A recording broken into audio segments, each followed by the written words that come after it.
and welcome to this week's Three Legs, Four Wheels F1 podcast. It's Paul here with Dan, Chris, Lee. I've turned the volume down on the mixer. You don't have to turn the volume down on yourselves. What? I noticed that was a quieter intro than normal. was it? It was a bit. Sorry, guys. Are we all feeling quiet and sullen? No. Yeah, you feeling quiet and sullen? A little bit, yeah. Overworked and underpaid? Or is it because the world's going to shit? And Or is it because it's still another 7 weeks till the start of the F1 season? That's another good reason to be quiet and sullen and. But that means there's only 4 and a bit weeks till testing. That's true, and 4 and slightly less than a bit weeks until car launches. Excellent. So we've got Formula 1 stuff to talk about. I hope so. There's Although- less news than last week. Yeah, because last week, as we discovered, nothing ever happened in the off-season, so what have we got for this week? The first thing it says is Fallout 5: Bernie's Revenge. I can't wait for that game to come out. That's what I just imaginatively titled the podcast notes. You don't have to call them. So you're going to be some sort of disillusioned old man wandering around the wastelands of a former F1 track going, all this used to be mine. We're trying to create a breakaway series. Yeah. Well, apparently he isn't, because it's been officially denied. So he is. So never believe anything until it's been officially denied. We said I spent my entire life building up Formula 1. I would hate to see it damaged. He bear in spent the mind- last few years trying to damage it. Well, I bet. Well, last few decades, perhaps, but no, absolutely not. He's been a bit of he's been a force for good and bad in Formula 1. I think. Yeah, Bernie I'm over pretty. I've been pretty upset with some of the stuff that fans have been throwing his way. I think a lot of people don't seem to realise that without him, they wouldn't have a sport to watch. Exactly. Yeah, I mean, absolutely. he was the first to negotiate worldwide TV deals for Sponsorship deals. races, sponsorship. Yeah. Because, I mean, you go back to the dark days of the 70s, and they were dark because you got the highlights of a race about a week or two after it had happened. Yeah. And he was the one who personally stumped up the cash to book space on a satellite to broadcast the 1976 Japanese Grand Prix. Yeah. Exactly. Worldwide. Yeah. Mainly for the British audience, because there was a chance to see James Hunt win the World Drivers' title. Yeah. And it's just purely because of him the F1 broadcasting completely changed. It's become as global as it is. Yeah. So he's setting up a rival series to Formula 1. I can't see him doing it. Not setting up a rival series. I think that Bernie being Bernie, he might invest in something like Formula E. Formula E. I doubt he'd invest in Formula E. He's vocally been quite critical of Formula E. So have we. Yeah. Well, 3/4 of this podcast have. No, there's reasons to be critical of it. Constructively critical, yeah. Yeah. But critical all the same. And the It's trying to find positive things about it, but you struggle. yes, I think that's what the main criticism is. But the That's some main criticism, isn't it? but Formula A little bit of constructive criticism for you, mate. You suck. But You know, something the like Felipe what's that Al Giswari thing? The Formula V8 3.5. Something like that. But just something that we forgot to talk about earlier. Oh, okay. Felipe Massa is testing Jaguar's Formula E car this week. Oh, is he? Yes. I had no Well, idea. Yeah, he was going to be in Formula E before he got snatched back by a different series. Formula 1. Yeah. Yeah. Yeah. Yeah. But yeah, the only thing I can see is Bernie maybe investing in like a recently FIA ratified series of something that, like I said, that Al Jashwari's thing of the 3.5 V8, which is essentially old Formula 1 but with slightly simplified chassis, kind of similar to GP2 really. Yeah. Yeah, I don't think making an alternate series would make sense for anyone who isn't Ferrari. No. Ferrari, it might make sense for if they're going to lose the bonuses that they get. Yeah, and essentially make Formula Ferrari where everything is a Ferrari. You know, it's, Like the 488 challenge. yeah. Yeah, but if you're looking for a series that has multiple teams, then Ferrari having a massive advantage going into it, why would you go into that as a different team? Yeah. Well, yeah, I know what you mean. But I mean, a rival series to Formula 1 doesn't necessarily have to contain anybody who's currently in Formula 1. Then what would attract people to it? He could convince What would attract Formula 1 fans? If what you'd have a to manufacturer series that doesn't contain any of the manufacturers in Formula 1. do, no, it would be dead easy if you could make the Formula infrastructure. Prius. No, like I'm used to saving Formula One. I'll help build Bernie's. Formula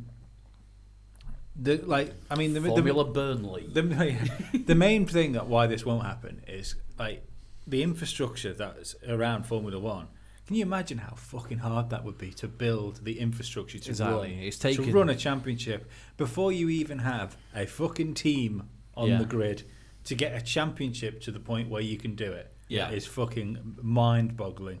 But let's just say he could do that, and he got in touch with all the circuits with the contracts and stuff like that. Yeah, and had something, if not as good, infrastructure-wise, comparable to what Formula One is.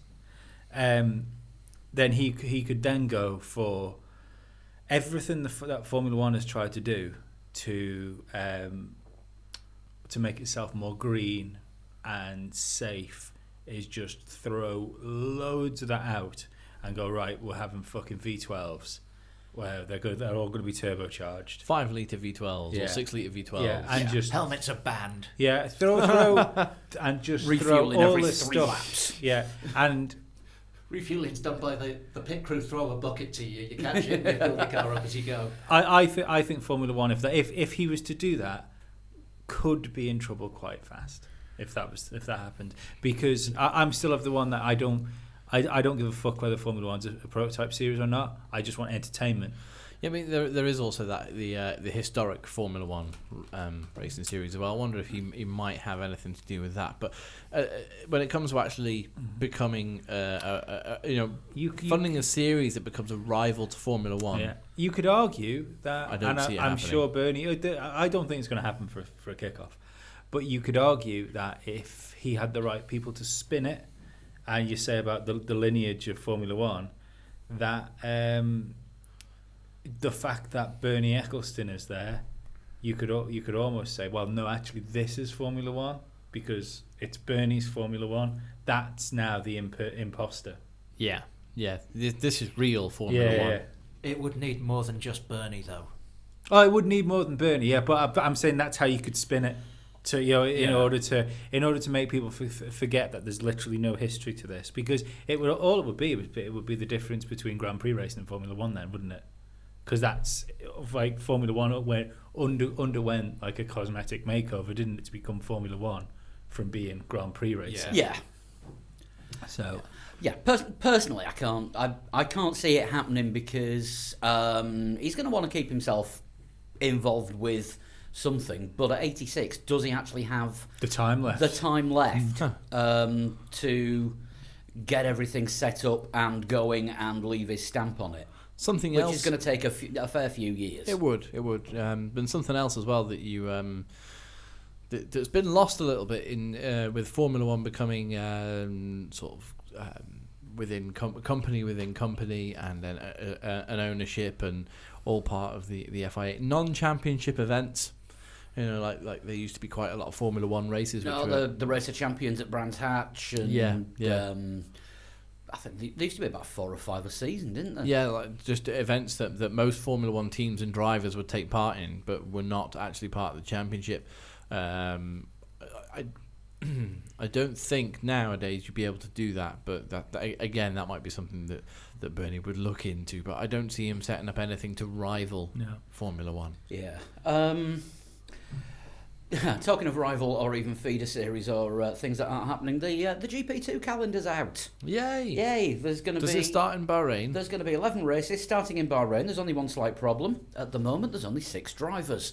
Jesus. Yeah, they haven't signed anyone, have they, for any of the teams? No. There are only 2 teams with a full driver complement. Prima and Racing Engineering. Why?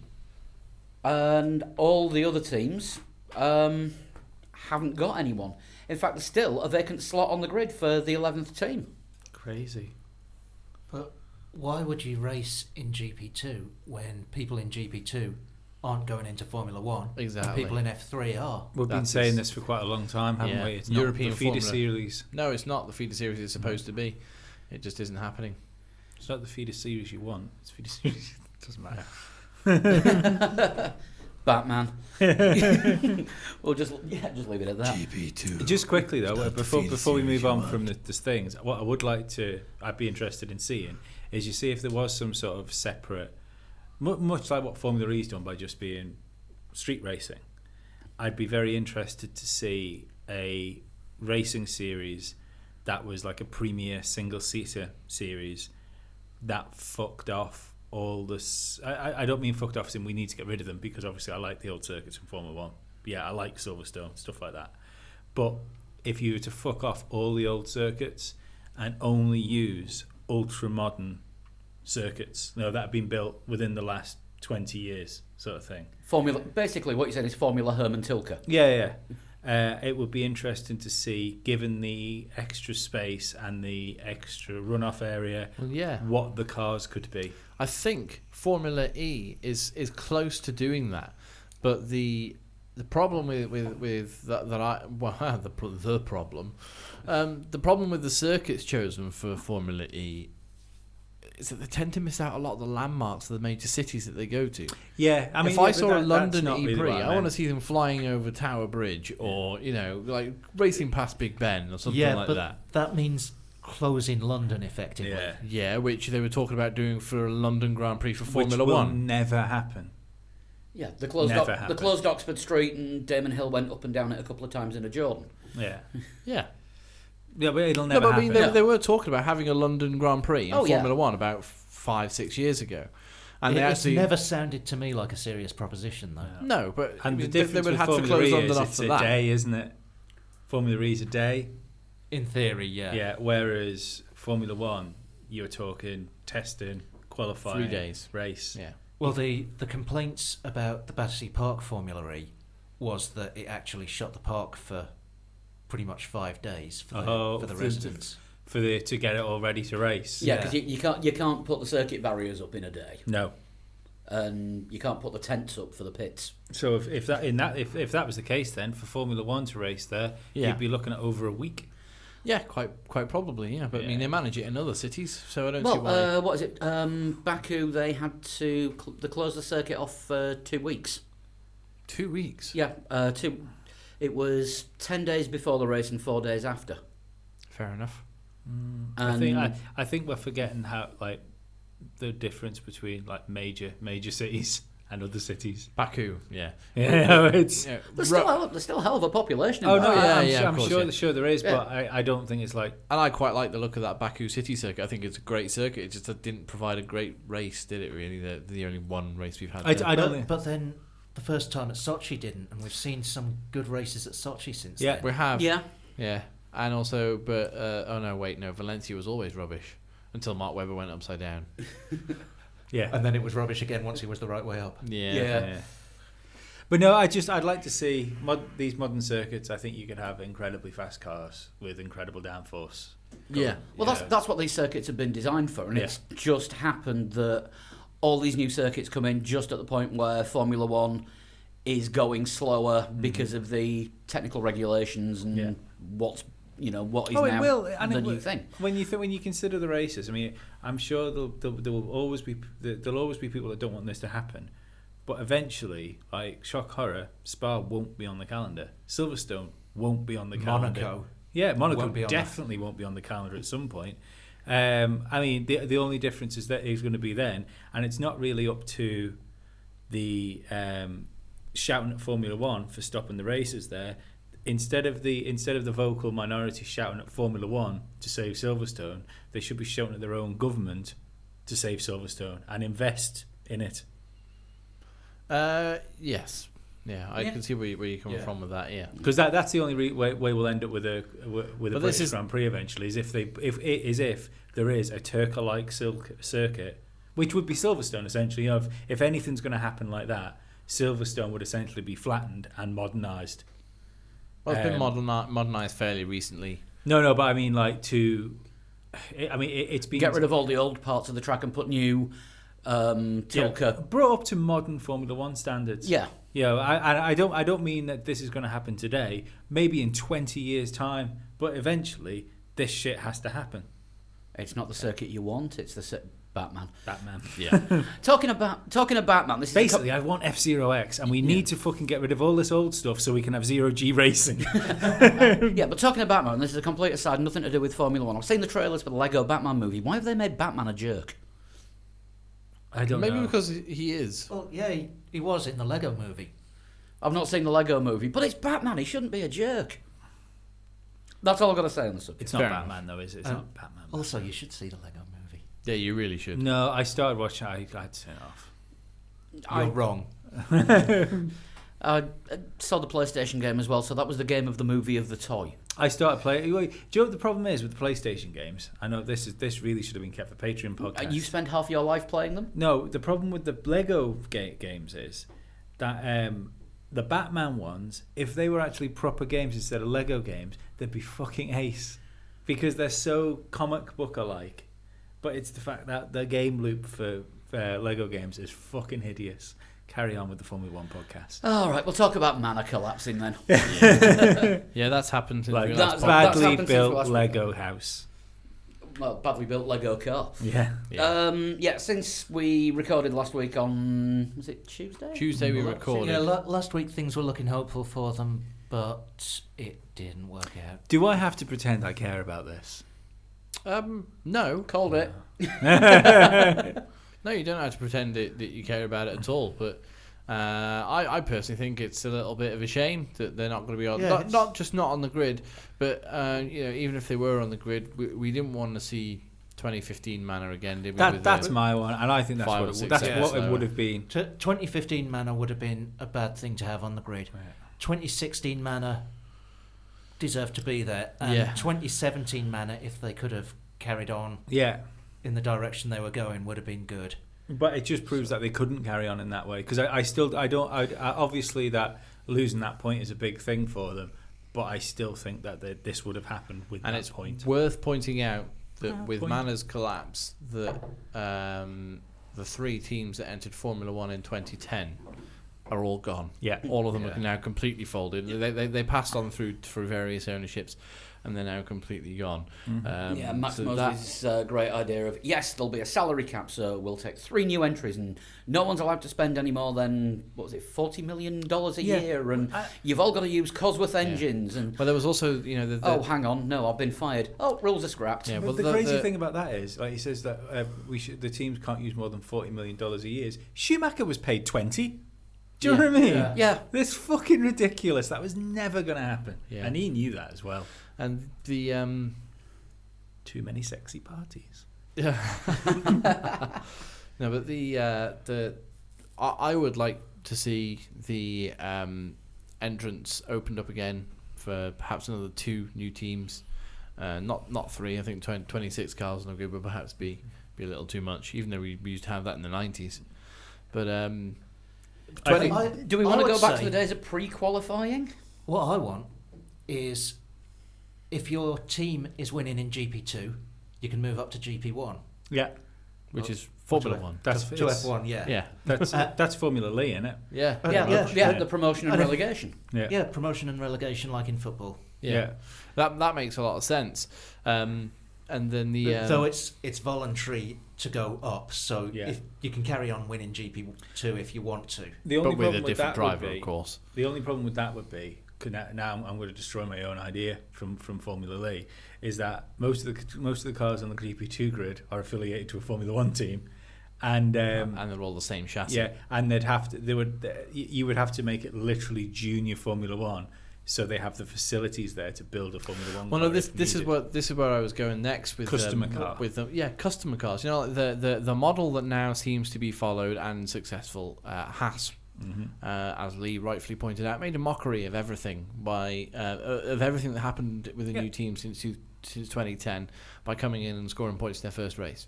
All right, people might say, well, that car was 85% Ferrari. Yeah, but there was 15% of it that wasn't. Yeah, and And- maybe that's the way it should be. You should have Exactly. you should have to prove Now this that year, you are ready for this. well, yeah, and Yeah. this year Haas are building their own car. It's not allowed to have any parts in it from other teams, unless they're provided to all the other teams. Apart from the McLaren sensors. Like the McLaren. Well, that's not till 2018, but yeah. There's Ferrari provides certain things, Red Bull provides certain things, Williams provides certain things to all the teams.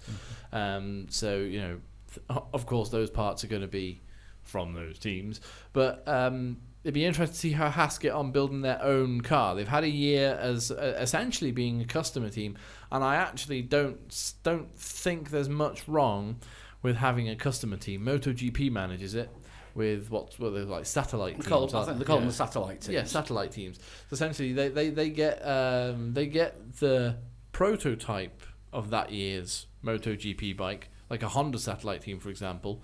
We'll get like the prototype, but then the upgrades, of course, will just go to the Honda team, and the satellite teams don't. They have to work it out for themselves. Yeah. They buy the bikes, and that's all they get. Yeah, but they're allowed to use more engines, and they've got they get help. Yeah, considerations when it comes to various other technical things that the manufacturer teams aren't allowed. Yeah, which it's not necessarily a bad thing, but the competition has to be fair, and if you're buying a car from somebody else, maybe to keep it fair, you relax the rules a little bit on that team. But that's the kind of model I want to see coming into Formula One, and I would like to see another one, maybe two more teams. I would like to see the entrance opened. But under the current Concord agreement, customer teams are effectively banned. Yes, but Haas were almost certainly they were just within the regulations. 85% of that car was Ferrari, which has now been tightened. Right. To stop another team coming in and doing that sort of thing. Well, they should. That's what I'm saying. They should be able to come in and do that sort of thing. If they can come in and make a success of it, or at least be with the pack. They don't necessarily have to be scoring points in their first race like Haas did. But if they can come in and sort of, first race, there were 24 finishes, and we finished 17th and 23rd. Well, hey, well done. That's your first ever race.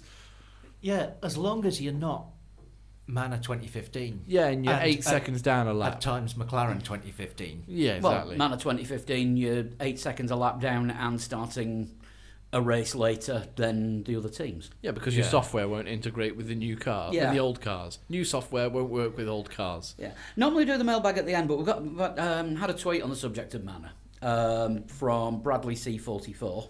Hello, Bradley. Hello. He says, could Liberty Media have saved Manor? As a one-time thing, Liberty could start on a good note. I know it would be unfair. What's the point? No, exactly. It'd be about it. Well, in one way, it would be about as unfair as giving Ferrari $100 million before they've even done right. anything. Here's the thing, as far as new teams coming into Formula One, yeah? Yeah. If you're a driver that's coming into Formula One, you need a super license, which means you need to have driven so much Premier Class motorsport, if I'm right. Yeah? Yeah. So that should surely be the same for teams coming in. The likes of Haas. Well, Manor did start off in the lower. Yeah, but it wasn't reaches. Manor, was it? It was nothing to do with that Manor. It was the original Manor team that took the entrant. Yeah. That took that came in at Formula One as Virgin. Yeah, but even Manor were they a GP3 team or GP2? I think they were Formula 3. Yeah. Were they? Yeah. Yeah. I think there you go. Another team that went from Formula 3 up to Formula 1. That's feeder series, and I'm not counting that. Like I'm counting Haas because they've had like World Championship, like Premier Series. The stuff. Yeah, they've won things in NASCAR. Yeah, they have wind tunnels. They have built like championship winning cars. But if Formula 3 can be a feeder series for the drivers, then why can't it be for the teams? Yeah, that's grand, but I don't believe those teams have. First of all, they're not building their own cars. I don't think. It's another Formula 3. Yeah. I think a majority of them do. I thought they were all off the shelf, pretty much identical. I don't think the Formula Ford is off the shelf. Yeah, I'm pretty sure Formula 3 is similar. It may be, but I thought they built their own. But carry on. But if you let's say it was Dallara, for instance, that wanted to come in. Dallara have obviously got facilities to build a car. I think that should be the main thing. So when you come in and you say, I want a Formula One team, or I want to come in as an entrant without buying another team. There should be factory inspections and all of this. Oh well, we're going to buy facilities. Yeah, get the license first. Good enough. Get your facilities first, and then enter Formula One. I know it's a big ask for teams to do, but it should be a big ask. For example, let's pick a car manufacturer. Audi. Audi. Go on then. So Audi would have to prove that they can build the car, Yeah. research and develop the car. And for a serious team, it would be no problem. Yeah. It'd Yeah, be like well- taking a theory test. Well, if Audi came along and said, we want to join Formula One, I'm certain All of that the doors would open. Yeah. Well, even you, Lee, you'd say, yeah, you guys have won at WEC. Yeah, of course. Well, yeah, that's the thing. Same with Porsche. Yeah. Yeah. Many other, Citroen in World Rally Championship as well. And it doesn't need to be a manufacturer. Any IndyCar team, so something like that. Teams that have been building Penske or that have Penske been running were things going to join Formula One at one point, were they not? I think there were rumours that they were gonna. Mid-90s, I think it was. But the original Manor started off in Formula Renault. Yeah. Although they had some success in there and a few decent No, drivers. but Formula Renault, that again, off-the-shelf cars. True. It's like they managed to hang on longer than Caterham or Marussia. Oddly enough, Well, no, they were Marussia. Sorry, not Hispania. Marussia, Hispania. Oddly enough, Caterham did better than both of those teams. And that folded before Manor. That was when Kovalainen was in that car. They were still well at the back, but that was ahead of the. They were winning the second division race. Yeah. They looked like the ones that if there was anyone that was going to start scoring points regularly, it would be them. And they cashed out because it was just a bottomless pit of money. Yeah. And the thing is, if you haven't got the money, it's not like all the will in the world won't get you the brain power to succeed. No, quite right. But to go back to the original question, I think in this case, Manor have been on the brink of failing for 6 years. Yeah. It's amazing they've been this long. Marussia bought the original Virgin Manor. Well, yeah, let's not. Then they went under. Then they got bought, and they had to keep the Manor name just to continue the entry requirements, so they'd actually get the prize money for. Well, yeah, So I Jules don't Bianchi. think Liberty should have saved them. No, I don't either. But let's not forget that when they entered Formula One, they entered as Manor F1. Yeah. They only changed their name, changed the entrant name to Virgin because Richard Branson had a little bit of success sponsoring Brawn in 2009. They thought, this is fun, I'll buy my own team. And put a load of money into Manor, and they became Virgin Racing. That's why that happened. And then Richard Branson pulled out because Russian people wanted to buy the team. And as you just said, that went under, and then they became Manor again, a different version of Manor, and then, it is no more. So no, I don't think Liberty should have saved them. No. If they were on the brink of being a going concern, for example, I believe Bernie put his hand in his pocket to keep Lotus going when Renault looked really like they were about to buy them. Yeah. So if they could have been saved, Liberty should have Giving them a bridging bridging loan. loan. Yeah. And Giving them enough to keep going, the difference with Lotus and now what's Renault and stuff like that is the fact that the infrastructure was there. Yeah. The Enstone factory. Yeah. So, I totally expect Renault to win world championships again one day. I would just like to give a quick shout out to somebody who's probably not going to listen to this, but I'll mention it to him after we've stopped recording. My friend Mark, that I went to school with, who's now a truck driver in the UK, always checks into places when he delivers. And today he checked into Mercedes-AMG Petronas and Renault F1 team. Nice. He said he was a bit nervous about driving and delivering for this new contract because he had £700,000 worth of gear on his truck. Jesus. So Makes a change from having a lorry load of baked beans. it does, yeah, absolutely. Maybe he just had loads of baked beans. Really sort of premium, expensive baked beans. The kind where there's more beans than sauce. It was like I don't think I'd like those beans. I quite like the sauce. Yeah, but not all sauce. You've got to have some beans in there. Well, yeah, of course. Otherwise, it's just tomato sauce. Well, yeah, Yeah. but cheap baked beans, it's more sauce than bean. The bean to sauce ratio is important. But Cross and Blackwell are the best bean, and they're cheaper than Heinz. Getting back on track. The facilities remain. To put the beans in the can. Yes. The facilities remain. These factories of like Manners and that, they're still there. Yeah. I wonder if they'll get turned into bean factories. That'd be funny, but Manners Factory looked more of a shed in that picture. And also the company that holds the race entry is still going, isn't it? Yeah. Well, they'll be trying to Just Racing Limited. Just Racing is still a thing. Irony. So presumably, there's no way to get Racing? another Grand Prix entrant while they've got a race entry. Or So- can you take it off them when they don't race? I or- think they will lose it after missing 3 Grand Prix. Yeah. Right. I thought they'll miss it after Australia if they didn't turn up for the first race. No, you're allowed three. You're allowed 3 races without turning up. You get fined for the first 3 and kicked out at the 4th. Right. Which is why Caterham turned up when they missed 3 races and then turned up in Abu Dhabi. Yeah. That and the crowdfunding. Yeah. Right. But what could They happen? could have patronised us. Yeah. We'd still be, and we're still going. Yeah. What could happen is that Manor, the entire entity with the company that owns the racing entry and the factory and the team, could actually be bought now that they've been wound up, or will be at close of business tomorrow. And whoever buys it wouldn't actually be buying a going concern. They'd just be cherry picking bits, and they could still put an entry in if they bought Just Racing, and they wouldn't be liable for any of the debts of the current organisation. So we could see an 11th team on the grid. It will be the entry owned by Just Racing or Just Racing's new owners. It won't happen this year. It's too late now. Well, it could happen for the 4th race of the season. Yeah, but no one will have a car. I still stand steadfast at the closest thing that Marussia had, or Don't Manor forget. was that model. Just Racing are allowed to run last year's car with modifications. They still have that in writing from, I assume from Bernie, because it was just before the takeover. Yeah. We could actually yet see an 11th team on the grid acting like the 2015 Manor. Yeah, but we don't want that. No, But we that's don't not- want that's that. not I what we don't. want. I don't think that'll happen. To be perfectly honest, and to be honest, I know the. If an 11th team turns up, it should act like the 2016 Haas. Yeah. But I think if Only with better brakes. Yeah. it's all well and good them having the piece of paper that says they can run the old car, but I do not believe for a split second that the other teams couldn't veto that on safety grounds. Apparently, it's all been approved, and the other teams have allowed it. And Ferrari haven't vetoed it, so it must Well- be happening.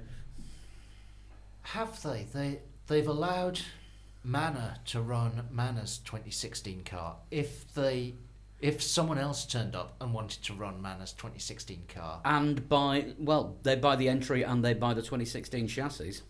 yeah, but they're a different team. Yeah. But they'll have bought the entry. There's something That's else in allowed. this. There's a lot of legalese involved. Alarm bells ringing in my head. This frees up a Mercedes engine. The entrant for a Mercedes engine. Well, Get it in the McLaren, it'll make them competitive. But yeah, Sauber but- are running a last year's Ferrari engine. I don't. Yeah, but all those engine deals will be in place now for this year. Yeah. So no one will be all of a sudden doing Yeah, a but brawl. Pascal Wehrlein is at Sauber. Yeah, but their Ferrari deal will be signed. So Yeah. you know, And if they were to swap engines, it would. Can you imagine a cross between the Renault with all of a sudden a changed engine in there, which wasn't brilliant, and last year's Sauber, which wasn't brilliant? yeah, It would be the worst of both worlds. Yeah, it won't happen. That you see, yeah, I mean, like, I know I said to you guys on the group chat, I still think that if that team, when they took their picture, like the last picture they took before they left the factory, with the model, the Wind tunnel model. wind tunnel model of this year's car, and I said, well, I wonder if that's all they've got to do with it. And you quite rightly said, well, lots of the pieces are farmed in, for the. Yeah, I Yeah. said I'm certain that They any won't. of the big teams, the most thing that they had, the most car-looking thing that they're going to have, will be the wind tunnel model. at Yeah, the but moment. then I Or thought they might have a naked chassis. no, but this is the thing, because that you do scale wind tunnel model, and don't you to a certain point, and at this point in the season, I would expect them to have scale models in the wind tunnel. The 50%, Yeah, which is what we saw from Manor. Yeah, because we wind they wind tunnel test 100% size cars, don't they? No, they don't. They think do it with the smaller ones. The bigger teams do Yeah. 60 or 70% size cars. Yeah. And the smaller teams have smaller wind tunnels, and I so think do smaller models. Ferrari still have their 100% sized wind tunnel. I in thought Italy. most of the teams did it on rolling roads. No, in I've a wind seen. tunnel. I've seen Williams only do 70%. Oh, do they? one. Oh, Yeah. oh, well. But yeah, anyway, that regardless of that, I just don't think what they had looked like anything that anybody would buy. It's Well, yeah, it was a paper mache model. yeah, but and the drivers would have to be tiny. But, Most of them are anyway. But Pop to the horse racing and But there'd be grab even, a couple of but the the drivers jockeys. would have to be tiny, and there'd be even less room for a good hair game. fuck, you simply can't have that. Roberto's Harry said, "Fuck, look at me, I fell apart." The just thinking about his hair. yeah, Jesus. I did see quite a funny photo the other day. I should have shared it in our group chat, and I didn't. It was a selfie that Fernando Alonso took on one of the driver parades from 2015 with Roberto Meri and Will Stevens sat behind him, and they're going quite quickly, and all the other drivers have got like caps on, and the ones that don't, their hair's a little bit sort of dishevelled, and Roberto Meri just sat there with his long hair perfectly in place. What have we got next? Ross Brawn. Ross Brawn. It's good to talk about Ross Brawn without saying the words, when will we see him back? Or he's fishing. Yeah. He's the sporting director, isn't he? Liberty's sporting director. Managing Director, Sports. Yeah, managing director, sports. He's said things now that the Liberty takeover and pushing Bernie out the way and giving Ross an actual job is a thing. He's said a few things. Namely that he wants to close the gap in Formula One between front runners, mid pack and back of the pack. He doesn't want there to be such a vast difference as we've seen in recent years. Mm-hmm. One of the things which I think Lee picked up on, and I have read since, is perhaps the discarding of DRS in the future. Yeah, he's not into it. I think we spoke about this last week, didn't we? Yeah, a little bit. Well, we talked about how we'd get rid of it. Yeah. Yeah, and then he must have listened and said, yeah, they I talked some sense I there. think it's obvious that the top guys at 41 listen to us now. Those boys know what they're talking about. 3 legs, 4 wheels.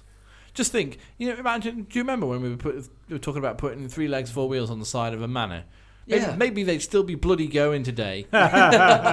We should have started the Patreon sooner. Yeah, we should have done. I like the idea of the top Formula One brass listening to this podcast and going, it's true, if you stick enough monkeys in a room, they will write the complete works of Shakespeare. Yeah, who was it? American F1 Fanatic sent us a tweet saying we should club together and save Manor. I replied, let's get the Kickstarter going. Unfortunately, with Twitter being Twitter, within 5 minutes we'd been followed by about 7 different companies that help you organise Kickstarter projects. Because it's so hard. Yeah, they are all now blocked from our Twitter feed. Good. But the DRS potentially being taken out of Formula One because the new sporting director, Ross Brawn, doesn't like it. He sees it as artificial, but can see why it was implemented at the time, because the racing element was almost gone. It was racing, but not on. There were races where the only overtakes were in the pit lane. Yeah, which is why they had and to. That sucked. Yeah, it did completely. Yeah, and as we said last week, it had to be brought in because teams were circumventing the aero rules. Yeah. It was, no, we've got to standardise this. This is the only thing you're allowed to do. Yeah, he's also talked about looking into the possibility of restricting teams that are doing, for example, Mercedes-style domination. If we see that again, potential restrictions on teams that are winning too much. Has he said what those restrictions would look like? Is this Ross Brawn, who was, let me get this right, team principal of the all-dominating Benetton team Yep. 94 and 95, and the all-dominating Ferrari team. Yeah, but now he's a sporting director, and I think he can see that. Oh, hang on a second, that might be a little bit damaging to the sport if one team just constantly wins all the time. To be honest, this is kind of a bigger equivalent of when you get the Facebook "See Your Memories" on this day. And something comes up from about 7 or 8 years ago, and you look at the picture of yourself and you go, "Oh, I was a drunken arsehole when that was taken." No, let's not be silly. It wasn't his job when he was at Ferrari and when he was at Benetton. It wasn't the best interest of Formula One. It was the best interest of the team. Yeah, exactly. Yeah. Oh, now he's doing something. He's doing a completely different job altogether, and I think he can see it from that perspective. Yeah. Well, He could probably see it from that perspective in Ferrari. But, it wasn't his job. Yeah. Well, I might have been dominating everything at the time, but I was visiting my aunt, really. I was a very good fisherman even back then. Yeah, we were dominant. Can you imagine if he'd suggested to the rest of Ferrari, you know what? Perhaps we should slow down a bit, give the others a chance. Well, what's this pink piece of paper? It'll help the sport. Yeah, and then everyone laughed at him, and they hired a cigarette salesman. Oh wait, Maybe if he said at Benetton, "Yeah, guys, perhaps we shouldn't cheat." but yeah. So I'm going to show you a check, Ross, and it's going to have more zeros on it than you've ever seen in your life. I will say anything. Yeah, Adrian, have you seen this many zeros? Not yet. Yeah, the restrictions I can think of are something that we've touched on before in previous podcasts, being akin to the British touring car. Yeah, but weight restrictions. But ballast would be the obvious one. Yeah, I don't know how they do that or where they put it, because it's these Formula One cars are designed so tightly packed that if you wanted to add weight to a Formula One car, it might not be the easiest place to. Well, I know a while ago most of them were a bit underweight so that they could put ballast on the car. Yeah. But the thing is that F1 cars are that technically on the edge with everything that they have to run at that weight. And if a driver loses a pound, God knows how in some cases, but if a driver loses a pound, they have to put a pound of ballast in just to restore the weight. Yeah. And you can't start putting extra handicapping weights in the cars, because then that would be kind of a double penalty, because the cars wouldn't work as they were meant to do. And also, if the complaint about DRS is that it's artificial. Yeah, I was just going to say that. Yeah. Yeah. So it's putting Acme 10-ton weights on the back. Yeah, that is true. I mean, he hasn't said that. I mean, that's just me speculating. He's just said about the potential of restricting teams that are finding it a little bit too easy to run away with championships, and if there are 8 teams that are really struggling to hold on to their power units without blowing them all up, and there are 2 teams at the front who are just like, this is easy, then maybe pull those 2 teams back a bit. But I think this is another thing that spreading the money out more evenly will sort out more money to everybody. Means the teams will have similar budgets and bigger budgets. Yeah, which is funny, because actually that's exactly what Manisha Kaltenborn off of Sauber has said. Yeah, you can't trust lawyers. You can't, but it's funny that Manor have gone under, and now she's like, well, I think we need it to be more fair. Yeah. Now because you're next. Yes. Yeah. Yeah, he also kind of agrees with Chase Carey, surprisingly, about getting more races on the calendar. Yeah, Chase Carey wants, is it 25? Yeah, 25. He wants something on the west coast of the USA, something in Florida. You're saying like Miami-based or something like Miami-based or something around the sort of tourist belt of Florida. Something in the northeast, sort of round about New York, and bizarrely Iceland. I'm pretty sure that Lewis Hamilton would be more happy if they were repping the West Coast a bit more. Yeah, absolutely. I don't know, because there's better jet skiing on the in the Gulf. Chocker. So he could do both. You can't have a blue and a red flag. Well, no, you can, because if you see... it's a good way to get a brother shot. Well, no, if you see 3 blue flags, then you get a red flag. Well, no, you get a black flag. What he has said, what Ross Brawn said about the more races, and I don't think I agree with this one. I've only seen this in one place. He's talking about teams having 2 sets of engineers to spread the workload during the entire season, like they do in NASCAR. That won't reduce costs. That will increase costs, and let's face it, with... It might reduce costs initially, because what you're looking at is perhaps a team of engineers who are based at the factory and a team of engineers who are based on the road, and that's what they've got anyway, isn't it? Yeah, but in most cases, able to swap. Can I suggest teams that out. the problem isn't budget capping? Making the sport cheaper isn't the solution, and it never will be the solution. Making the sport more popular and more healthy, and therefore getting more money into the sport, so that the teams get not so the teams like have not capping the teams, so you're essentially handicapping what technology can do.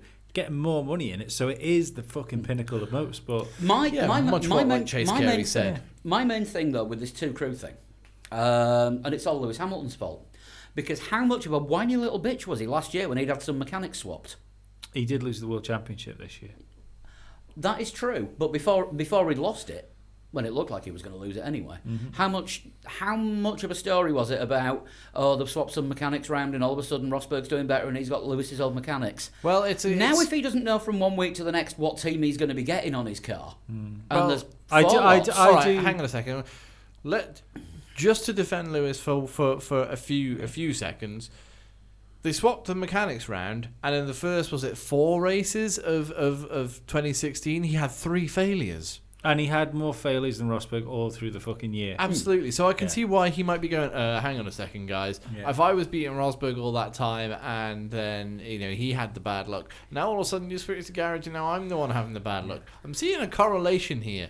I can kind of understand where he was coming from. Yeah, so it's totally unfair that Rosberg didn't win in 2014 and potentially 2015 as well. No, maybe he worked with his mechanics better. Maybe he galvanised the team.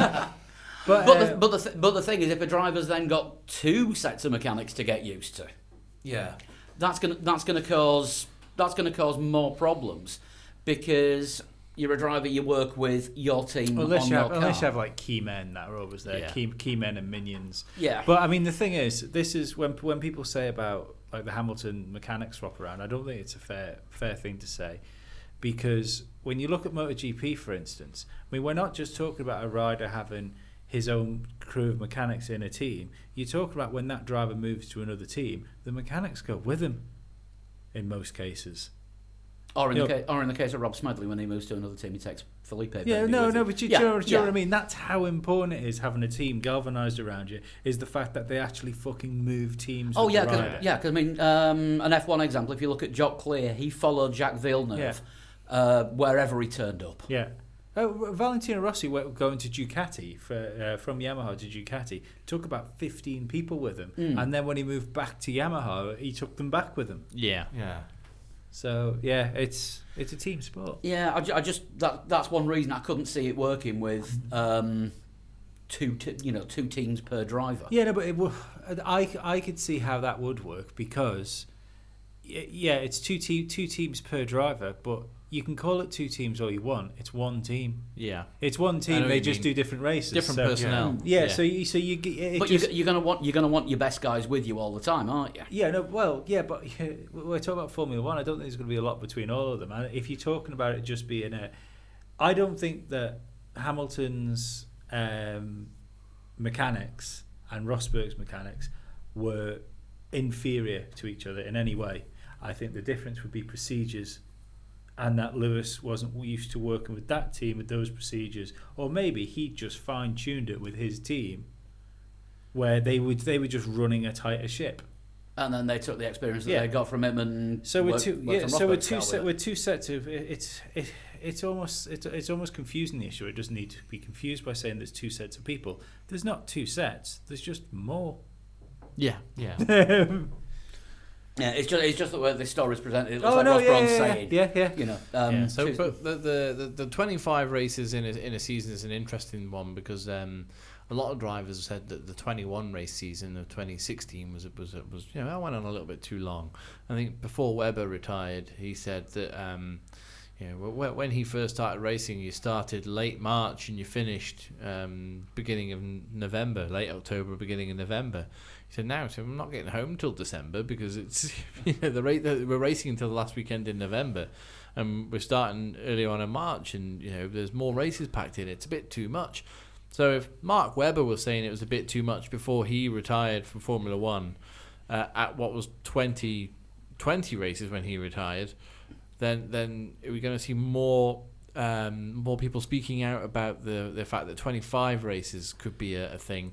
Or is it the fact that 5 extra races could bring in so much extra cash that you get paid for those 5 extra races? The only way I could see him doing it is dropping the summer break. Yeah.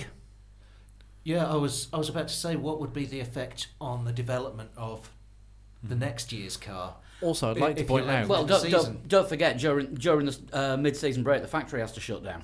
Yeah. So there's no officially there's no development going on. Also, I'd like to point out as well, if you do 2 seasons in Formula One, you've got a driver who comes in, does okay, and then manages to scrape a second season in Formula One.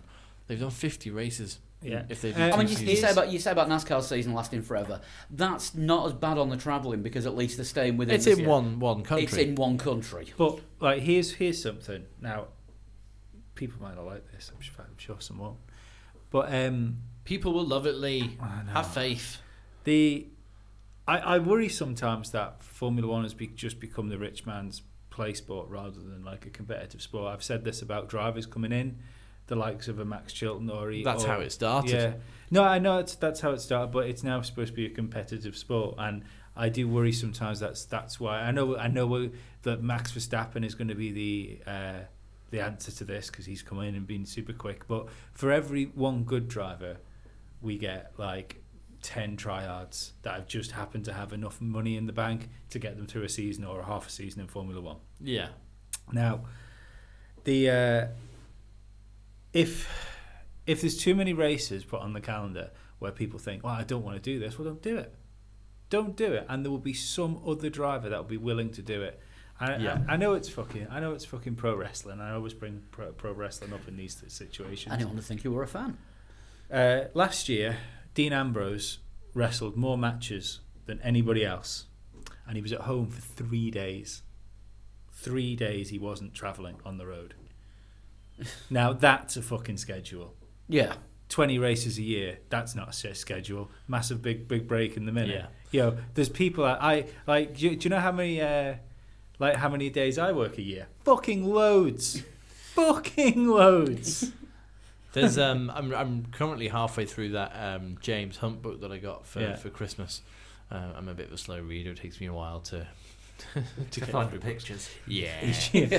But how is the first page? It's pretty good. It's all right. It just says introduction on it, and then that's it. Spoiler alert for your next book: you do see Spot run. Oh no! But when they're talking about James Hunt's days, early Formula One in Hesketh, because James Hunt was their driver, and they had another Hesketh, and they put a different driver in every race, and they refer to the different drivers in every race as Rent-A-Man in the book. That's the Rent-A-Man. That's who he's referred to, because they can't always remember who was in which car. Yeah, can I hire your car for the weekend? Yeah, so they're just like, well, James did quite well in that race, but Rent-A-Man finished like way back. You know. So it's unfortunate, the whole Rent-A-Man thing, but it happens. Right. This could be a new feature, and I definitely think it could make a new T-shirt. Fernando says. We need a T-shirt to get new T-shirts. Yeah, that's true. Yeah. We should make a T-shirt of Fernando says relax with the photo of him in the deck. If anybody I thinks some of the things we say are funny enough or like our podcast enough to want merchandise, let us know, because if you let us know... We did have somebody tweet us before Christmas saying, are you going to have T-shirts available, because I want a 3 Legs 4 Wheels T-shirt. Look, if I get a chance to make we're supposed to still get a pay driver. There's going to be the Patreon T-shirts as soon as we get this. But what I'm trying to say is, I want people to want a Total Shunt T-shirt. Like Cheap Trick used to say, I want you to want me. No, a Total Shunt 316. That's all I really want in life. Do you still celebrate when you look at the clock and it's 3:16? Oh yeah. But Fernando says things. Fernando has said some things, mainly about is it about something about teams at the back? Well, one of the things he said is that he thinks some teams will get the new rules wrong. Oh, I see. So some teams will get them wrong. Yes. Which isn't particularly controversial. No. No. It's almost like he's been listening to us. Some teams will get these rules wrong. Well, yeah, we already know that Red Bull and Mercedes had to redesign their suspension after Ferrari wanted clarification on a suspension rule for the new 2017 Knowing Ferrari, it would have regulations. been, is this legal? And then Formula One went, actually, no. Yeah, and then And here are the reasons why. And then Mercedes went, shit, we've done it as well. I Yeah. don't think that's the getting the rules wrong that he's talking about, though. No, but I'm just saying that's happened already. But Yeah. I think what he's talking about is from a competitive point of view. He means some people are going to cock it up. Yeah. Some people are going to be like, "This is going to be awesome," and then they get to the track, and everyone else has got it righter than them. And this What is- he's actually said is when there are new rules, you can either be lucky or unlucky. It depends on how every team interprets the rules and how the philosophy of the car goes. Maybe you choose to go right and someone in the paddock chooses to go left, and you find in race 4 or 5 that your package aerodynamically goes to the left because you'd started wrong. Yeah, okay. Hopefully we're one of those who does the job from the beginning. In other news, someone will do better job than other people. and then the other people will follow them anyway. Yeah. This is Formula One. This is what happens. Yeah. Basically, Red Bull is going to win the first 8 races. What he's also said is he's 100% confident that McLaren will reach the amount of power they want to reach, but he's not sure about the aero. That is a bit of a damning indictment on the team, surely, isn't it? You don't want your driver saying that. Saying, yeah, I'm sure Honda's going to get it together, but the rest of these fucking monkeys. Well, because for the last 2 years, it's the engine. It blatantly wasn't. It was a combination. It was the car. And he's now saying, oh, well, the power will be there at some point, but we don't know how fast the car's going to be able to go. It's all right. Don't worry, guys. It's only 2 years after we said that. Oh, I wonder if McLaren will get it together anytime soon. I wonder how It's long only it's been gonna take. 2 years. You know, if let's say Honda, because let's face it, they'll have fucking stripped everything down. And wouldn't they have engines on dynos for 24 hours a day at one point? They cancelled Christmas and everything. Yeah, That was Christmas 2015, wasn't it? Yeah. yeah. No, but even through last season, probably now it's probably a fucking McLaren engine on a dyno in Japan now. Probably. But I don't think the final design for the 2017 engine is there yet. probably not. No. But in-season development is allowed. Yeah. It is. No more tokens. Yeah, I mean they've completely redesigned the engine from what they've used for the last 2 years. It's now parts are in a different order. So does that mean the teams that have still got tokens left can use it for extra seconds inside the Crystal Dome now? Either that or they Or 3 pencil trolls. Right. Yeah. or they can hand them in to get a nice Mickey Mouse hat with beer holders and a straw. Right. If they don't get it together this year, and let's say they're exactly the same place they were last year. Amazingly, they rock Ninth up at best. their top 10, sort of back end of top 10. Yeah. Are we talking teams or drivers? How long? Stoffel misses out in Q2. Fernando just scrapes Yeah. Q3.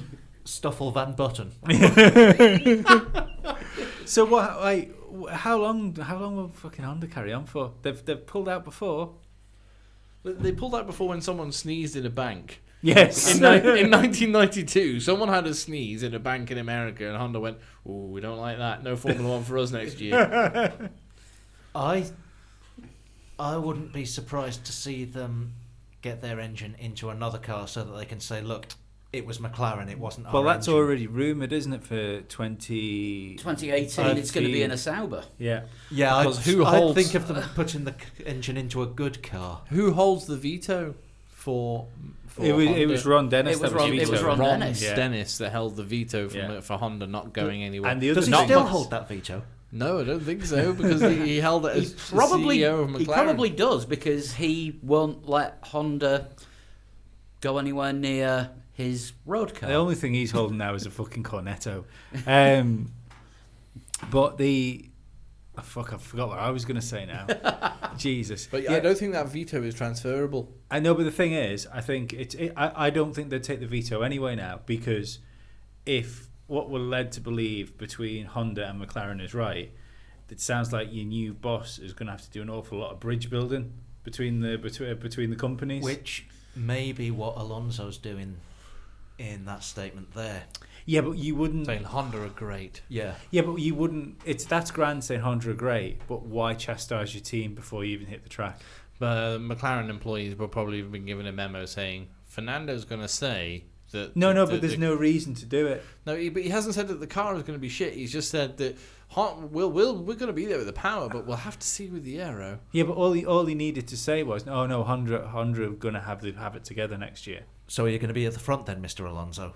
Yes. Oh well, we'll see what is the aero package. You know, Then the Formula One answer there is, "Oh well, we need to know what everyone else is doing." depends how highly polished that orange McLaren is. Yeah. But I just think it was it's because he said this before. He said that last year, didn't he, as well, about that he expected Honda to be up there. It was just depending on what they could do aero wise, and it just struck me as weird. Possibly. Has Alonso said anything else? Do we know? So I imagine he said lots of things.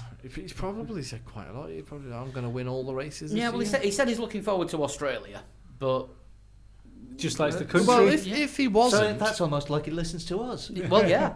if he wasn't looking forward to Australia, I'd question why he was in Formula One. Fernando, you're looking forward to racing in Melbourne? Nah, not really. I didn't have a good time last year. Ended up in a barrier.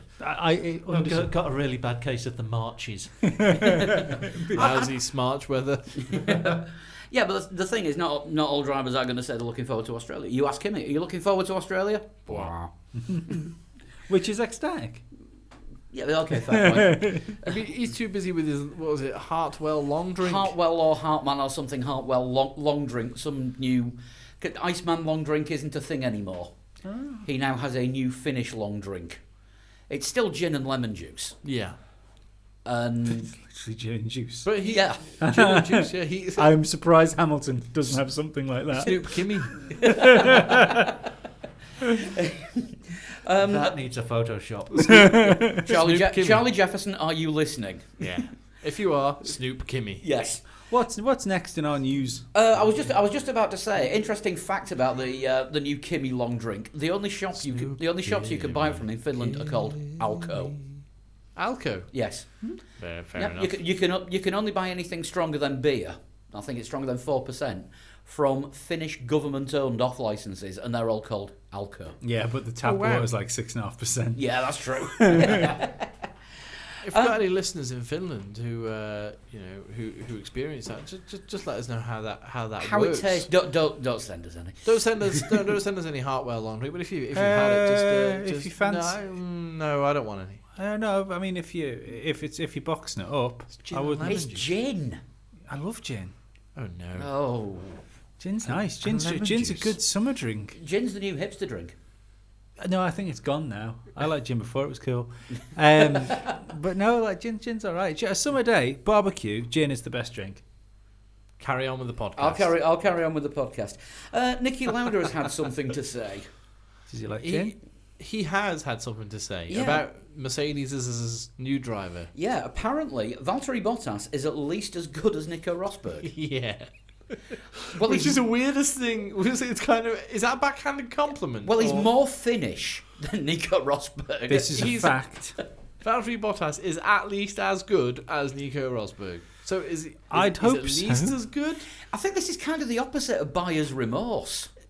Because apparently the team do not mourn Rosberg's departure because Valtteri Bottas is there. No, we're not bothered. We've got Valtteri Bottas. They can't turn around and say they're really going to struggle. No. What's this fathead guy in? Yeah. I've got this kind of sick-looking man. Yeah, it's like we've got an albino spud. He makes me look normal. No, I reckon this is Lauda doing the. You had the choice of buying two things. You could have bought a Gibson Les Paul or a Fender Stratocaster. One of those is great. The other one is crap. and you bought the Stratocaster, which is the crap one. It's like, oh no, this is brilliant! It's the best guitar I've ever owned. It's better than any Les Paul ever. No, it isn't. I don't Weighs like less. So I don't like Les Pauls. But that's my personal opinion on. Yeah. I just don't like Pauls. How do you feel about Leslie's? Careful now. Careful now. Careful. Just have a look at his browsing history. From what region are we talking? Finland. Anyway, yes. Yeah, is Nicky Lauda talking out of his arse? Is this the I I've think- not got buyer's remorse honest, or covering his tracks, but this is the best that we could get at this point of the season? Or just talking so he's in the media? Yeah, I think somebody's stuck a microphone in front of Nicky Lauda somewhere, and he's just like, I am not prepared for this. He's at least as good as Nico Rosberg? Is I that do. his name? I think it was a passing comment. Yeah. One of his. Yeah. Is he as good as Rosberg? Oh, he's just as good as Rosberg. He's at least as good as Rosberg. Yeah. He must be as good, otherwise we wouldn't have taken him on. Pretty much. Yeah. Well, yeah, that's what they have to say that to big up the new boy. So from this we can glean Pascal Wehrlein, not as good as Bottas. I tell you what, I still think this is going to be, unless Lewis Hamilton leaves Mercedes after this year, this could be the worst move Bottas has ever made. Unless Bottas wipes the floor with him, which is not unthinkable. Which then he would be as good as Rosberg. It'd be better. The fact that reportedly teams are already that Mercedes are already courting like Vettel and Alonso's for Perhaps if Hamilton were to leave. No, I'm just saying. But Mark Webber himself turned around and said that he thought they would get a disposable driver in for a year. Yeah, for 1 year. And Bottas will go back to Mercedes to replace the retired Massa. Williams. Williams, yeah. Bottas will go back to Williams to Do you replace think? the retired. Yeah, Massa will retire, Bottas will go back there, and Mercedes will get someone else in. It depends how good Stroll is. Because if Stroll starts to work out, I mean, Yeah, but they're still good. Yeah, but Williams is still going to need an older driver to do the sponsorship could be thing. someone else. Could be someone else available then. Rosberg might want to come back to Formula One. Dum dum dum. I still expect to see Rosberg behind the wheel of a Formula One car again. Pastor Maldonado might decide he wants to have an. Oh no, he already did, didn't he? Yeah. Oh, sorry. Yeah, that went well. Otmar Schnafneuer as well. I got the name right this time. You did. Well I done. did. No one's going to argue with you if you didn't. To be That's- fair. Yeah, that's a fair point. The very American sounding Otmar Schnafneuer. Yeah. I for one, welcome our new alien overlord. He says that Esteban Ocon needs to challenge Perez. Yeah. Yes. Yeah. Yeah, he really does. I hope he doesn't. I hope Perez. No, sorry. No, I don't mind Ocon. Sorry. Ocon You're thinking Wehrlein. Ocon got some of my Wehrlein grief. I apologise. There's enough to go around. They basically said he needs to hit the ground running. He needs to be as successful as Nico Hülkenberg was at Force India. So no podiums and running at fifth. Should be achievable. Speaking of Force India, Yeah. did you see that Haas have withdrawn their objection to Force India getting a down payment on their Oh, no, I didn't. I race missed results? that. Did Yeah. this come after Manifolded by any chance? It may have done, yes. So it's like, oh, hang on, there's only going to be 9 teams. Oh, bugger. In that case, yeah, give them some money. Let's have some competition. Yeah, because if it dropped to 18, that triggers, under this Concord agreement, the 3-car rule. Does it not? No, I think it's 16. 16. I thought it was 18. But if it But dropped- but another team dropping out gets it ever closer to what was it? The top 4 teams having to run 3 cars. Is it the top 4 or is it all? I think it was the top 4. I teams. think it was all because Williams, Red Bull, Williams, Mercedes, Ferrari. Who else was it? Those 4 will probably be able to run 3 cars. I think Force India said they would as well. They did finish 4th. Yeah. But yeah. McLaren are probably the other team that could run a 3rd car. So just because every time this comes up, I always say it. So Do it. Might as well keep it going. I don't think that's a fucking bad idea. Having fucking 3 3 Mercedes, 3 Red Bulls. I would prefer 3 Mercedes and 3 Red Bulls than any amount of fucking. But then you just get them locking out the podium completely. Well, then the team's got to do a better job. What would you prefer if there was racing within the team like Mercedes let them do? Yeah, would you prefer 2 drivers racing for a championship or 3? 3.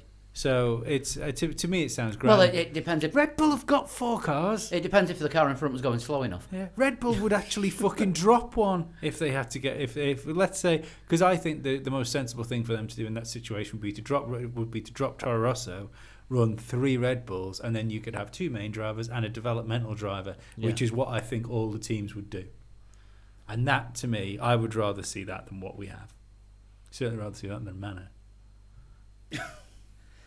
That really has got your goat about the whole Manor situation, hasn't it? Well, yeah, we'd rather see that than a manner of 5-10 seconds off the pace per lap. Yeah. Just while we're on the subject of the young Mercedes drivers, we talked briefly last week about George Russell being signed to the Mercedes Young Drivers Programme. Yeah.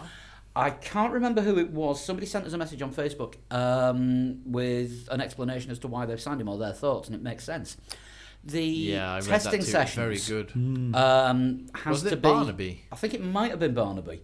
The testing sessions have to have a young driver in who has competed in less than a certain number of races. Yeah. And is under a certain age. Unfortunately, the only ones that Mercedes have competed in too many races. Yeah.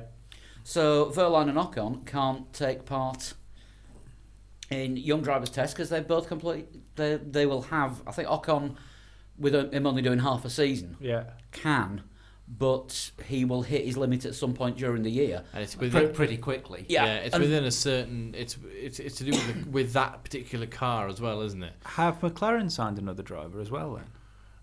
I don't know, but because I do remember a couple of years ago, Jenson Button was part of a young driver test, but it was because he hadn't done any races in the car that was being used for the young drivers test. which is why Jensen will be allowed to test. Oh, right. I get you. Grand. So, 2 of the total 4 days, teams have to run a young driver. A young driver is classed as any driver who has raced no more than 2 F1 races. So, Mercedes. But McLaren will probably have someone. Yeah, but that's because I was just going to say that's not saying anything about it being in that car, is it?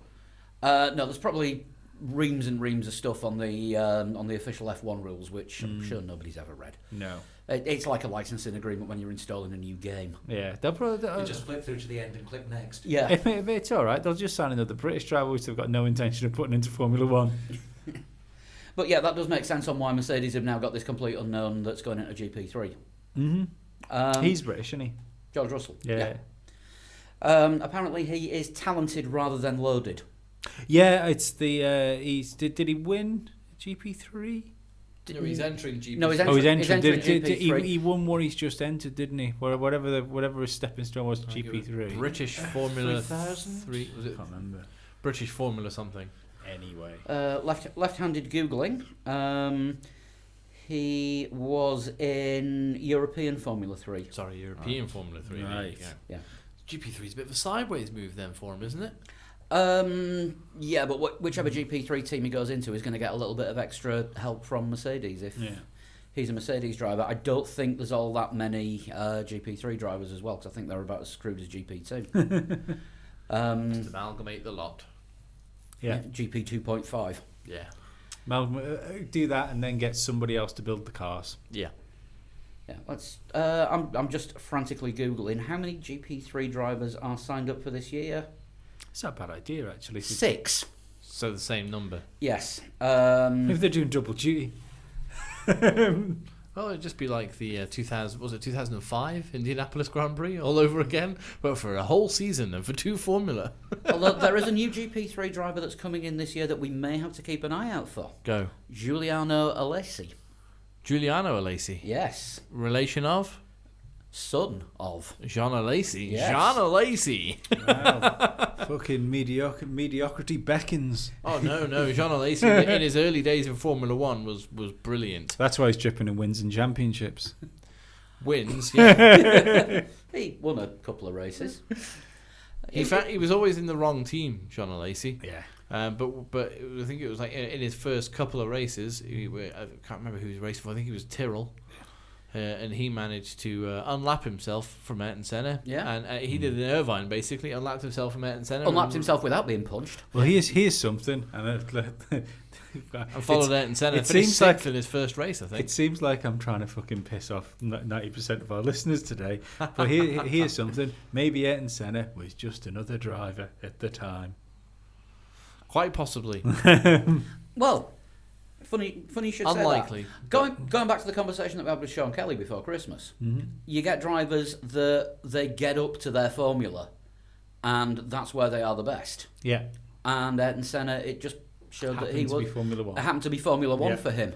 Well, he He was just another driver in other slower Yeah. series, and he needed the extra speed from Formula One to show what he could do. Well, Formula 3, he was British Formula 3 was very successful as well. Yeah, I've still got the documentary that I haven't watched yet. Is that the with Brundle and Senna Brundle one? Senna I wanna battle. watch that. Yeah. That's still sat on my Skybox, which I've not actually got around to watching yet. Yeah, I think is it 1983 It was about that, Formula yeah. 3 season? Moving on.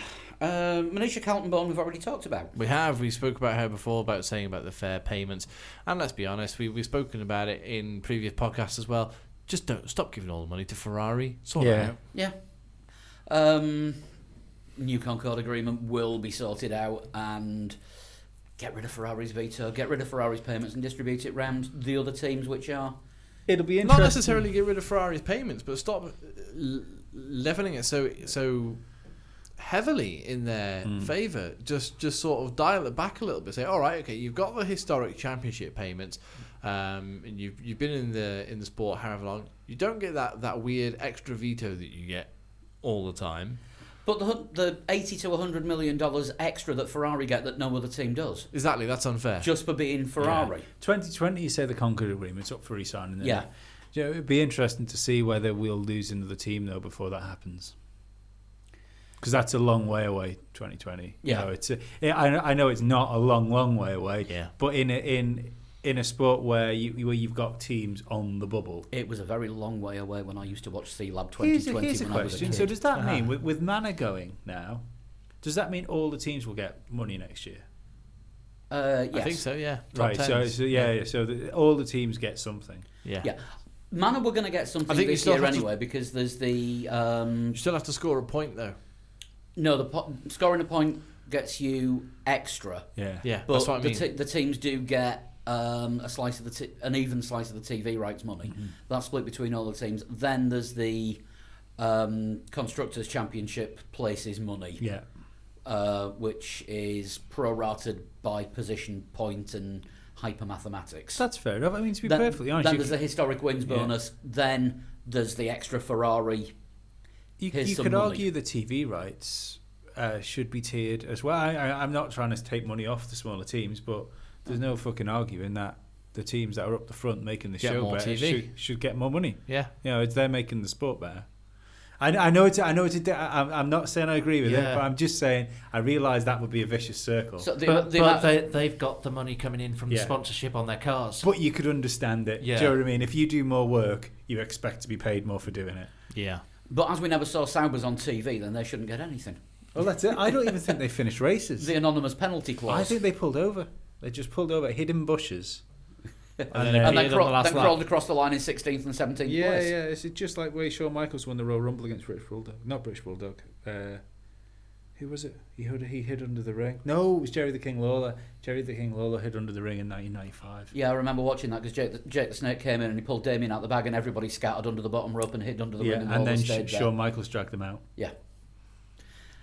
How many wrestling references are we going to be able to... You, Too damn many. yeah. you're just rumble crazy tonight, Oh, aren't you? absolutely. I'd like to say that I'm now officially entering next year's Royal Rumble. I'll get some PJ and Duncan playing for you over the next 12 months so that you are ready to rumble. What can be my entrance music? Oh, God. Oh, God, no. Go on, Move what's on. next on the list? part. What's next on the list? We have a choice. We have a choice. We can either go through the mailbag, or we can play Who's a Total Shunt. Let's play a game. Let's play a game. Let's Let's play a play- game. Who's a Play a total game. Who's a total shunt? Because we like this. We actually got some good feedback on our on our quizzes and games. It gives a bit of an insight to the sort of history. Only and the personnel saved it this around. week, didn't I? Yeah, Oh, you've actually done it this week. Gives a bit of an insight into the personnel and a bit of history around Formula One. So thanks to people who are sort of enjoying, if you're not not knowing the answers, at least learning a little bit about the sport, maybe. Right. Well, I've tweaked things ever so slightly. Ooh. So we've got more questions this week. We've got 10. Not 8. Not 8. Not 8. But It started off, it was going to be 20. but you're going to ask me because some of the clues are a bit vaguer. But because it's Formula One is such a stat-orientated thing, then I think you have to be vague with these things to a certain extent. I got it on quite a vague clue last week. You did get on quite a vague clue because I was surprised by that. I'm also going to say that as of next week, because there'll be a point where the drivers and stuff I'm going to have to do are too obvious. So I'm going to try and keep it car related. Of any Like sort of personnel based rather than drivers. Motor related essentially. Yeah. Anything of that sort. It doesn't have to be Formula One. It could even be a film star that is associated with a car or vehicle of fair some enough. sort. Right. That's tenuous links, but yeah, go on then. No, it's grand. I like I said, I'm not interested in this being like a technical series. I just want it to be entertainment. Right. Are we going to need a jingle for this? I would imagine so. We haven't got jingles for anything else. No, So. let's just forget jingles. Right. Clue number 1. My father worked at a truck company which he owned. Later, I would work at the same truck company before being promoted to a driver. No, if you hadn't said driver, I'd have said Guy Martin. Worked at a truck company. That rings a bell. Ding. Yeah, it does ring a bell, and I can't. I've got nothing so far. No, I was thinking Nigel Mansell, but he worked at a Lucas Auto Centre, if I remember correctly, not a truck centre. I don't think his dad had anything to do with it either. Well, you can just imagine taking your car in a Mansell and you're right, you'll need new spark plugs. Would you like another clue? Yes, please, Lee, yeah. Just saved me doing more Nigel Mansell impressions. I was a multiple race winner in European Formula 3 before moving to Formula 1 in 1984. Are we looking at Brundle? Formula 1 in 84. Did you say European Formula 3? I'm also going to add a new rule. You're allowed 3 guesses, so you can't guess after every clue, essentially. So you said European Formula 3? Yeah. No, Right. I'm pretty sure that Brundle was in British Formula, yeah. British Formula 3, Formula 3. so that rules him out. Yeah. in 83, and he wasn't in. I think Senna moved to Formula 1 in 84. I don't think Brundle got there until 85. So I will say think that the when I was finding the facts, yeah. and it said I was a multiple race winner in European Formula 3, it didn't necessarily specify that was in 1983. It only specified that the move to Formula 1 was made in 1984. Yeah. Just trying to think who would have made Of course, on that year, it could have been the Truth Adjustment Bureau. Exactly. Alternative What did facts. Tommy Byrne's dad do?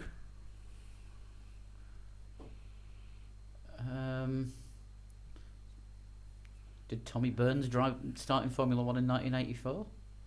No, it was earlier than that, wasn't he? He was around the same time as Senna. Was he?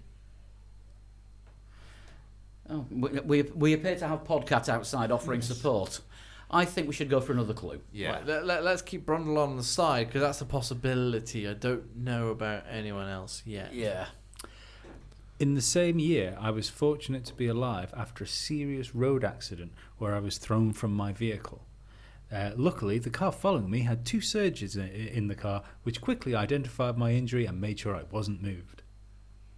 Oh, God, I have heard this before about someone, and I'm having a complete brain fade. Yeah, I do. Oh. This is gonna be annoying. This is a good game. I know it is. That's going to be so we're talking about somebody with maybe a spinal injury. If someone was thrown from their car. Yeah, and I do know this. I think we're going to have to go for another, aren't we? Otherwise, I'm going to have to sort of Another clue. keep, Yeah. Another keep clue. pressing pause just so we don't get dead air. Exactly, because we just sat here thinking. Another clue. Yes. What number clue is this? 4? Number 4. Clue number 4. In the European... sorry about that. Start again. In 1985, I won the Spa 24 hours in the European Touring Car Championship. You see, now that's sounding more like Martin Brundle again. And Hang on, Formula One drivers that took part in touring cars. Now, I'm not so much up on my 80s touring car drivers and more 90s touring car drivers, like Tim Harvey and Steve Soper. Wasn't that British touring cars anyway? He was British touring car, but I think they did a This bit of is European. Touring Car Championship. And I think the Brundle thing, because he has problems with his feet, and that's why he always has to wear trainers, because he can't wear shoes. Because Really? Same with Nigel Mansell. yeah, Would you like to go for Martin Brundle before one of your guesses? I was going to say, Yeah, one, we'll get one, three- one we'll of get the three guesses will guesses. go with Martin Brundle. It's not Martin Brundle. Well, there we go. okay, Right, so that's that one ru- guess that down. rules that out. Again, we've probably got listeners screaming at us what the answer is. In 1989, I was lucky to escape with my life after crashing at the San Marino Grand Prix.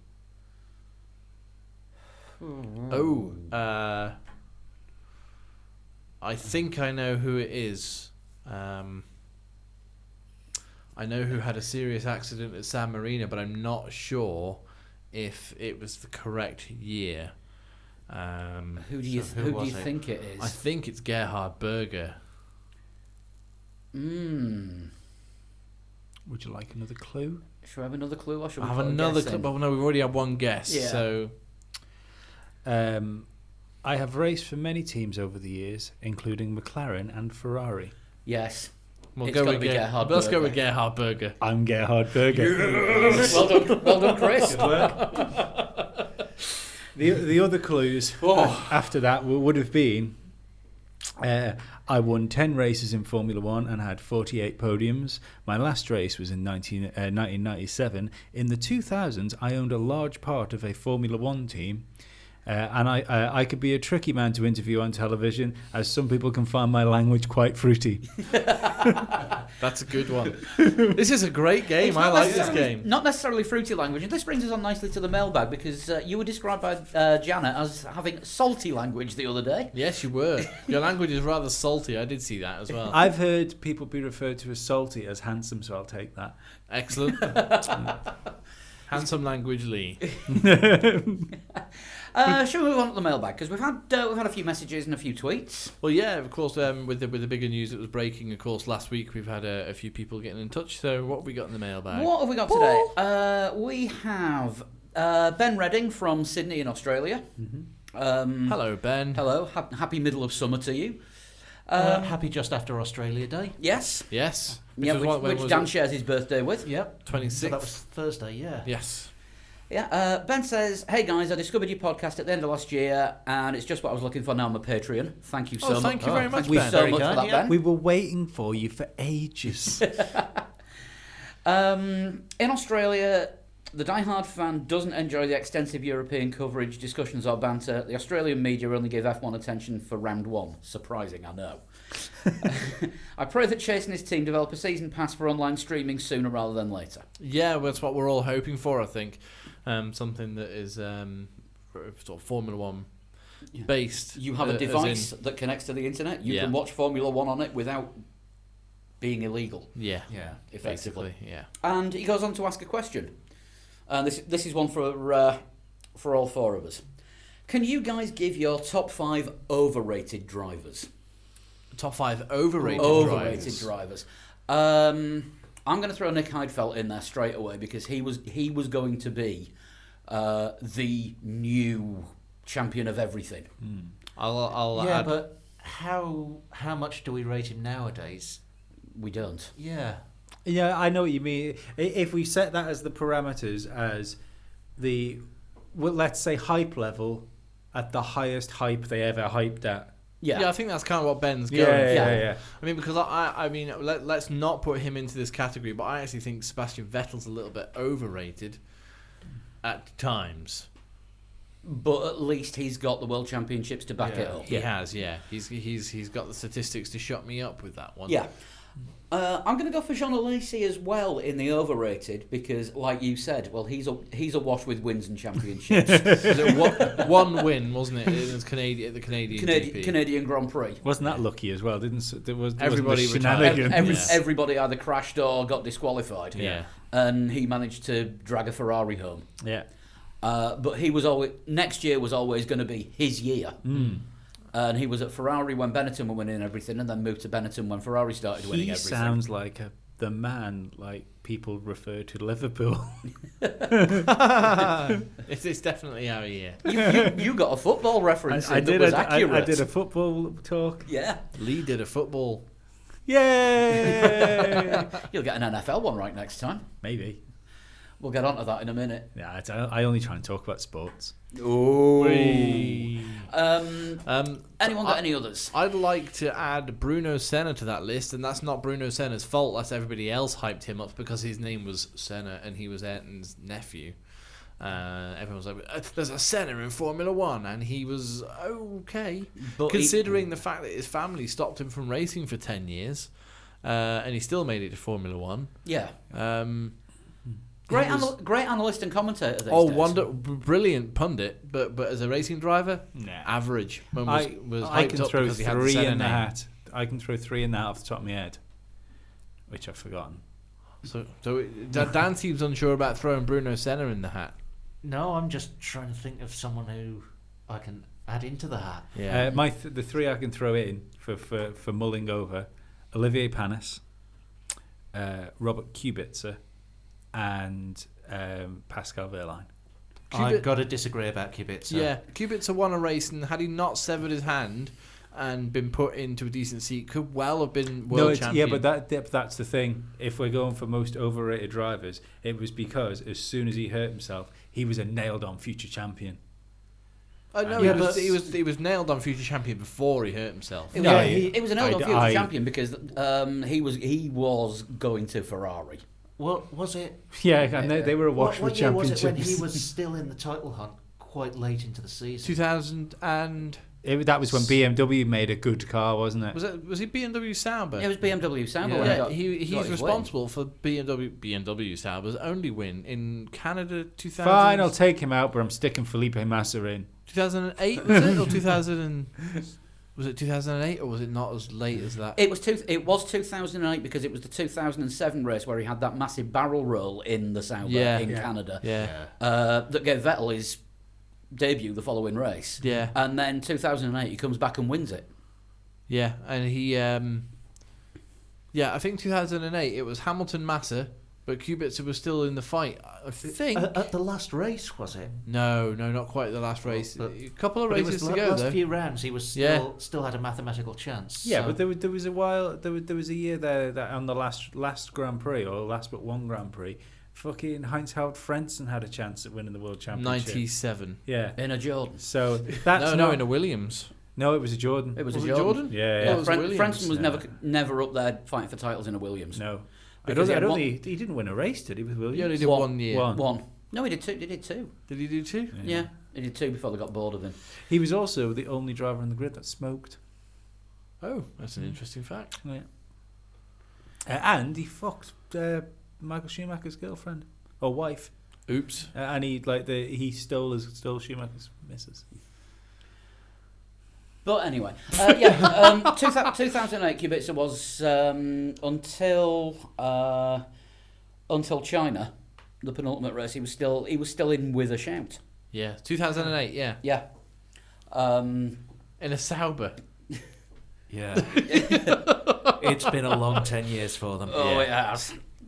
Although they've only managed to fit 8 years in because the other 2 years they got lapped. Yeah, I think I'd agree with you with Felipe Massa because he's been a great was a great second driver to Schumacher because he will just sit there and do what he's told. Yeah. And then, when traction control went, he forgot how to take a corner. Yeah. Yeah. Here's a strange one. Can you put Kimi in that? World champion, but essentially only a world champion because McLaren lost it so he could win it. If he hadn't got that world championship, yes, you could put him in it. No, because there's been a few championships where he's been up there. Not 2005 sticks out in my head when it was just like, well, this championship's dead in the water. There's no point in Kimi carrying on. And then he had that terrible qualifying. Was it Japan when he was right? He's got to start at the back of the grid. He's got to start like 17th or something ridiculous like that. And he won the race on the last lap overtaking Fisichella. Yeah. I was like, good lord, Kimi's still in with a shout here. Frentzen is an overrated driver, definitely. Yeah. Cannot disagree there. So top 5 then. Top 5. So Frentzen. 95% of Formula One drivers. Frentzen, Heidfeld, Alesi. I still put Massa. Pascal in there because the fucking chatter that was about Pascal when he came in. Yeah. And hey, Stoffel might be up for grabs for this come next year. He may well be. Stoffel's at position 5A. Yes, I mean fucking Pascal Wehrlein walked into the paddock over the fucking Australian River, didn't he, for his first Grand Prix? I apologise for not knowing the name of the river. The Struth or something. I think in Albert Park's a lake. Is it where? I think so. Lake Albert. But yeah, Wehrlein you can definitely have. Yeah. Yeah, definitely go for that. Yeah, he hasn't fulfilled that potential. Doesn't look like he's going to. No. I hope not. Just the stories that have come out about him, he really does deserve to fall out of Formula One. I think. I'd hate him to start winning. And you're going to like Ben even more for what he goes on to say. Go on, ahead, Ben. Yeah, I Lee, like I'm a Jensen fan too, and feel that aside from the love Sky F1 gave JB in their commentary, he was underrated as a driver. Same as Kimi. Underrated. Underrated. Thing with Kimi is, as we've said it many times before, he needs a perfect car underneath him, whereas He's never had the consistency, has he? Yeah, no. To be fair, that was more just of a discussion point. Me throwing Kimi into it. Yeah. Yeah. Whereas Jenson Button, you could give him a car that wasn't that. If it was terrible, then everyone's going to do terrible. But with Jenson, you could give him a car that maybe wasn't great, and he'd still do all right for you. Top and bottom of it is, through his whole career, he had one car capable of winning the world championship, and on that occasion, he won it.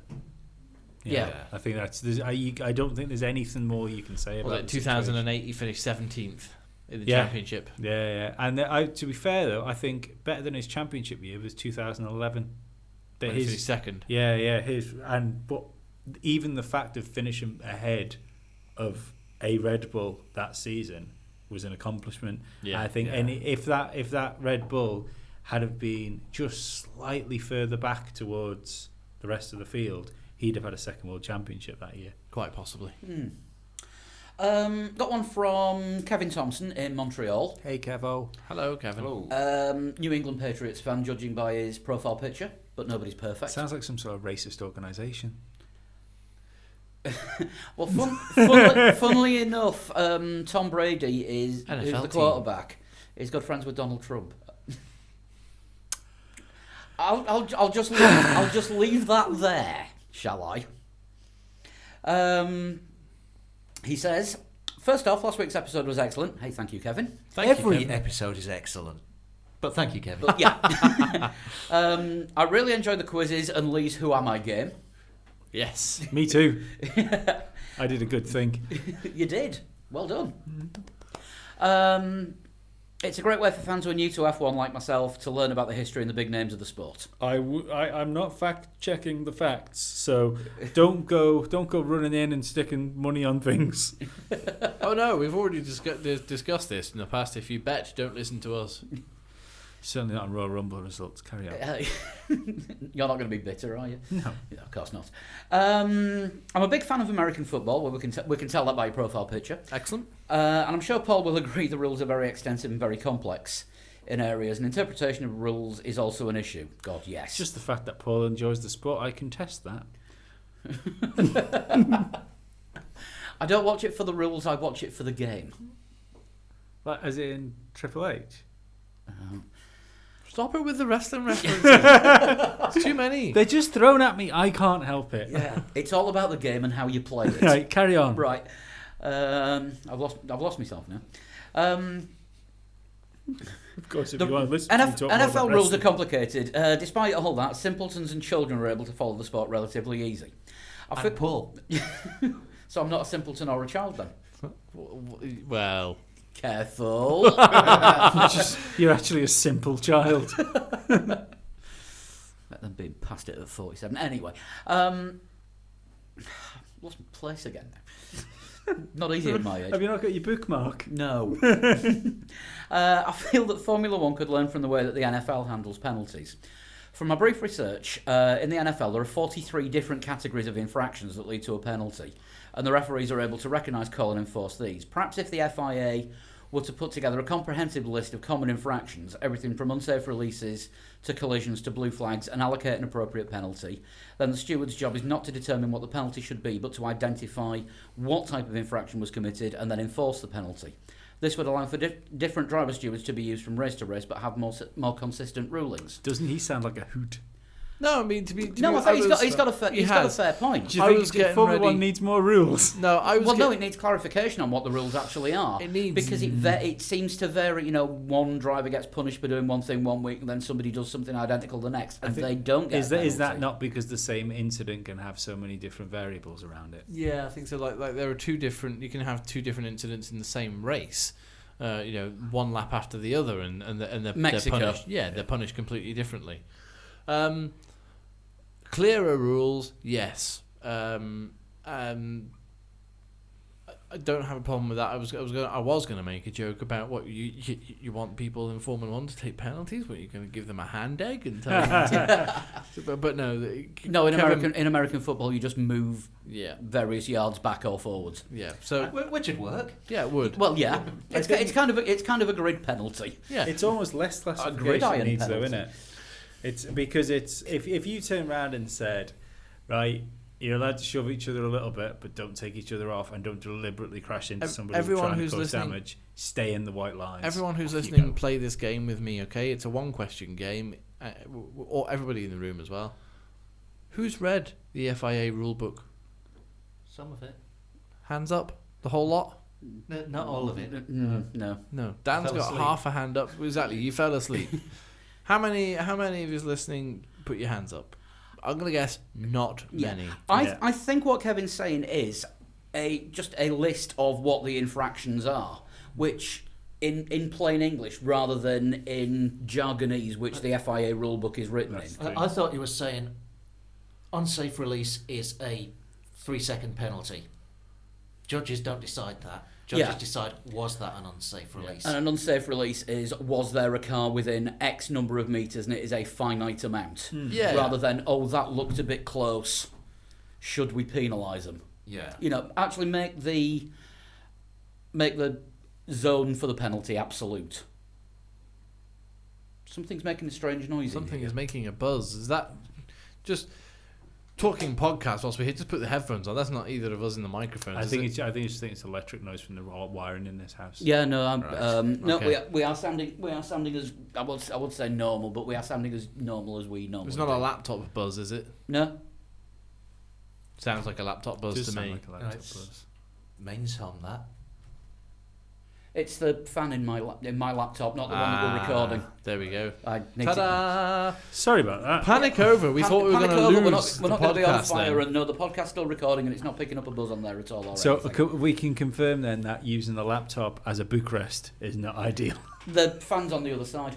I know, but the hot bits are in the middle. That's a cool section. But, yeah, That- no, but thanks very much for that, though, Kevin. It was a very informative. Yeah, he is Question, right. He is right in a way. You know, it's we do need more clarification on what happens, but I think the thing is maybe we'll see it next year. They've already said that they're going to ease it up a little bit. Yeah, So you know, They're going to give the stewards more leeway and more discretion instead of race control tell the stewards to look at that, and it's going to be a case of the stewards will look at it themselves and decide Yeah. whether race control need to be informed that they are. But again, I mean, that's a adjudging penalty. variables thing, though, isn't it? Because, I mean, you can't say, well, causing a collision is a 5-second penalty, because it could be causing a collision is just like a gentle tap. Well, is that 5-second penalty? Or causing a collision could be, I deliberately didn't brake at the start of the race into turn 1 and took 5 cars out. Yeah. That should be a race ban. Yeah. Maldonado. Yeah. Grosjeaning it. Grosjeaning it, yeah. Yeah, he's fast or he's good. Yeah. Got one here from Martin McKay in Keith in Scotland. How does Keith feel about that? That was terrible. He's had an idea for a second race. Oh, okay. Much like... Did we have a second race? A second race of the weekend. Oh, right, okay. Much like when Lee saved Formula 1. Yeah. But not using Formula 1 cars. Oh, go on. Hang on now. Road cars made by the manufacturers. Touring cars. Or bog standard road cars. So 1 week you'd get a grid with 20 Renaults, 1 week you'd get a grid with 20 Ferraris. Sounds awful. I knew you were going to say that. I loved this idea. Do you really? That it was driven by the Formula 1 drivers. Yeah. So it's not just a random support race. Right. And you would get points for this? No, not championship points. No, it'd just be Shits and giggles. just be a cool support Well, race. do you know what? Like, they're trying Or to you could have a improve- separate F1 drivers in road cars championship. Yeah. Well, the best thing to do then is to get rid of... Star in a slightly more reasonably priced car. Yeah. No, the best thing Less to do there reasonably then is to priced get car. rid of the... More, do you know how much an F1 car costs? Get rid of the Porsche Super Cup. No, yeah, get rid of the Porsche Super Cup. Get rid of the saloon car idea. You know, like the road car idea. Get another slightly slower, slightly easier car to drive and have a Legends Tour. Yeah, like the old GP Masters, but with this... Or what you could do is have all the F1 drivers driving those 3-wheelers that they had in the Race of Champions, and if anyone completes a lap, they win. I don't think it's necessarily a bad idea for improving the show to have like a separate sort of championship or anything like that. You know, just like a bit of a laugh between the drivers. You know, maybe not even have all 20 whatever it is 22 drivers, 20 drivers, however many it's going to be this year. The drivers would hate that. Yeah, quite possibly. That's the only thing I'm thinking of. But it's worth pointing out when the Mercedes 190E was released in the mid 80s. They did the release. They had a release race at Budapest in Hungary, and they invited a lot of racing drivers to come and race the Mercedes 190E around Hungary for sort of this. You know, it's an exhibition race. It's all fun, and lots of racing drivers took part. Niki Lauda took part. Senna did, didn't he? Senna took part. A couple of other quite high-profile racing drivers took part. Bear in mind, Ayrton Senna, I don't think he'd even won a Formula 1 race by this point, but he wiped the floor with the whole lot of them. He finished half a lap ahead of everyone else in the race in Budapest. You know, when everybody was given just a standard road car, Mercedes 190E. So there you go out and have a fun race. So for that kind of experiment, it could be interesting to see. 1 or 2 races maybe, but maybe not one every week. It's interesting. Just seeing how the drivers do when they're all in the same machinery. Yeah, it's interesting. But I don't know if it's viable. There'd also be sponsorship concerns because would Honda want one of their drivers to be seen in a Renault when Honda and Renault are sort of fighting for the same market in the road car? They wouldn't. The road cars. 9 times out of 10, they've got to drive the road cars of the engine that's in their Formula 1 car as part of their contract. Yeah, Like Sebastian Vettel and his Fiat. Yeah. The other thing would be that, I mean, you're talking about like highly fucking trained athletes that build themselves up to do this one championship every year. You don't want to be distracted by a car. Silly. Yeah. Well, it wouldn't be silly, but it would be silly. Yeah, but it would come across as that because it wouldn't be taken as serious Yeah, as yeah. a single car. I think event. a second race, fine. If you're going to have like a sprint race that's going to have points towards the championship, then grand, it's part of the championship. But that's what a second race would have to be. Yeah, I definitely agree with you more now that I've thought about it longer on the second race, having a sprint race on a Saturday. I mean, I would like to see what sorry, I've forgotten the name. It was Martin. Would like to see what Martin's proposing, but perhaps only in like an end of season race, or a pre-season race or something like that, where not quite like Race of Champions, but actually at a circuit they're going to use for Formula One, and have it televised. That would be fun to watch, but maybe not a second race every weekend. Yeah, that would probably work. Got one here from Cody in Oregon. Hello, Cody. We're getting a very international mailbag this week. We are. He's basically saying, and he's agreeing with us here, F1 should adopt all these on-screen visuals you guys mentioned that we were talking about last week, where there needs to be more information on screen, where American Motorsports have got it right. We're so clever. Yeah, I mean that And modest. Yeah. I agree To a with fault. I agree with Cody's agreement with us. Yeah. But have an LED panel or the like to show information to people at the track. I know I mention IndyCar a lot, but they have a panel showing the current position, which I think is a good idea, because I don't know if you've seen that on IndyCars for the last couple of seasons. There's an LED on the airbox which actually shows the position that the car's in. I suppose something that Anthony Hamilton was on the display. And it also changes colour if they're using the push to pass. Yeah. So that could be brought in as well. And I think do it on the fucking side pod, so it's big. Well, Anthony Hamilton put this forward. Yeah. Was it last year? Maybe they year before? do it in. They've got something similar in WEC as well. Because I remember from Le Mans last year, you could actually see the position on the car on the side, and it was a hell of a lot more effective at night. But yeah, just to show the crowd what they're getting. How cool would that look? Also the TV screens there as well at Formula One races. They get the TV graphics as well, do they not? Yeah. So maybe more of those might be. And the other thing on the IndyCars that he mentions as well is when a car comes into the pits, the display changes from the position to show the time of the pit stop. Yeah. See, there's another visual thing here. I mean, this would be slightly gimmicky, but I still think it'd be cool for people watching, especially people that don't understand what's going on within the cars, like for more casual fans. Let's say we get rid of DRS. Yeah. And like I was saying all along, they could use KERS again as a push to pass button. Yeah. So then you could have two strips on the top of the side pods, which are essentially LED lights. So that would then be your battery. Your battery meter. So when you're using it on the straight, there's a visual aid to show people that you're using it and how much charge you've got left. Yeah, but it's more for the people at the circuit. I think informing people at the circuit more so is never going to be a bad thing, because that's how you're going to get more people to go to the races rather than watching them on the TV. Because that can never be the main concern, though. No, but I mean, I have heard people say, in years past, not so much now. In years past, oh well, I was at the British Grand Prix in 1997, and I was on the hangar straight, and I had no idea what was going on because the cars were just racing past me, and there was, I couldn't really see much of the circuit. I've never been to a race. Yeah. I've never been to a Formula One race and not know what's going on. Yeah. Oh, I have. Have you? Yeah. Because whenever I've been there, the tannoy's always been there. The tannoy's always in English. Yeah. And even in Belgium. Yeah. And Italy. Yeah. Wow. And I haven't always been by a diamond screen either. In fact, I think I've only had a diamond screen like once or twice. Yeah. But I've always known what's going on. Yeah, because there was that time when you ran up an absolutely massive... Maybe that guy that didn't know what was going on just wasn't very clever.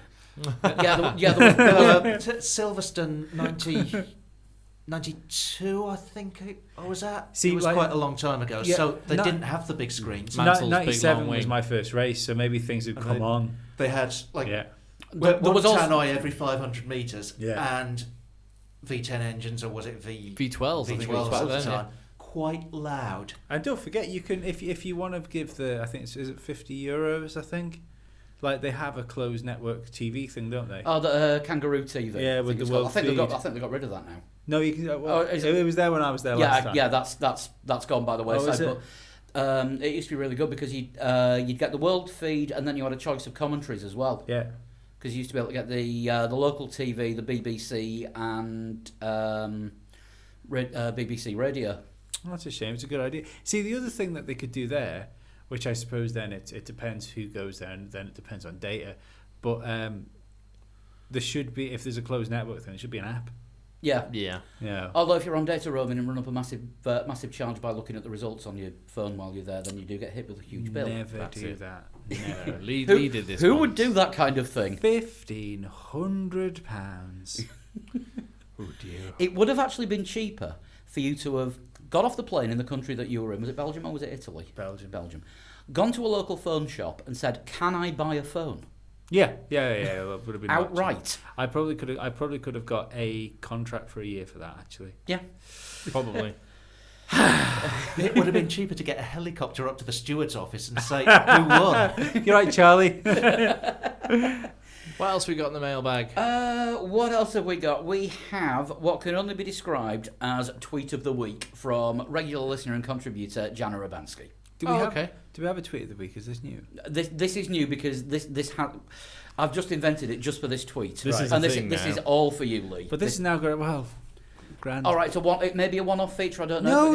No, we should have a tweet of the week. Tweet of the All week. Okay. eyes on Lee. Right. Fucking soak it up, baby. Right.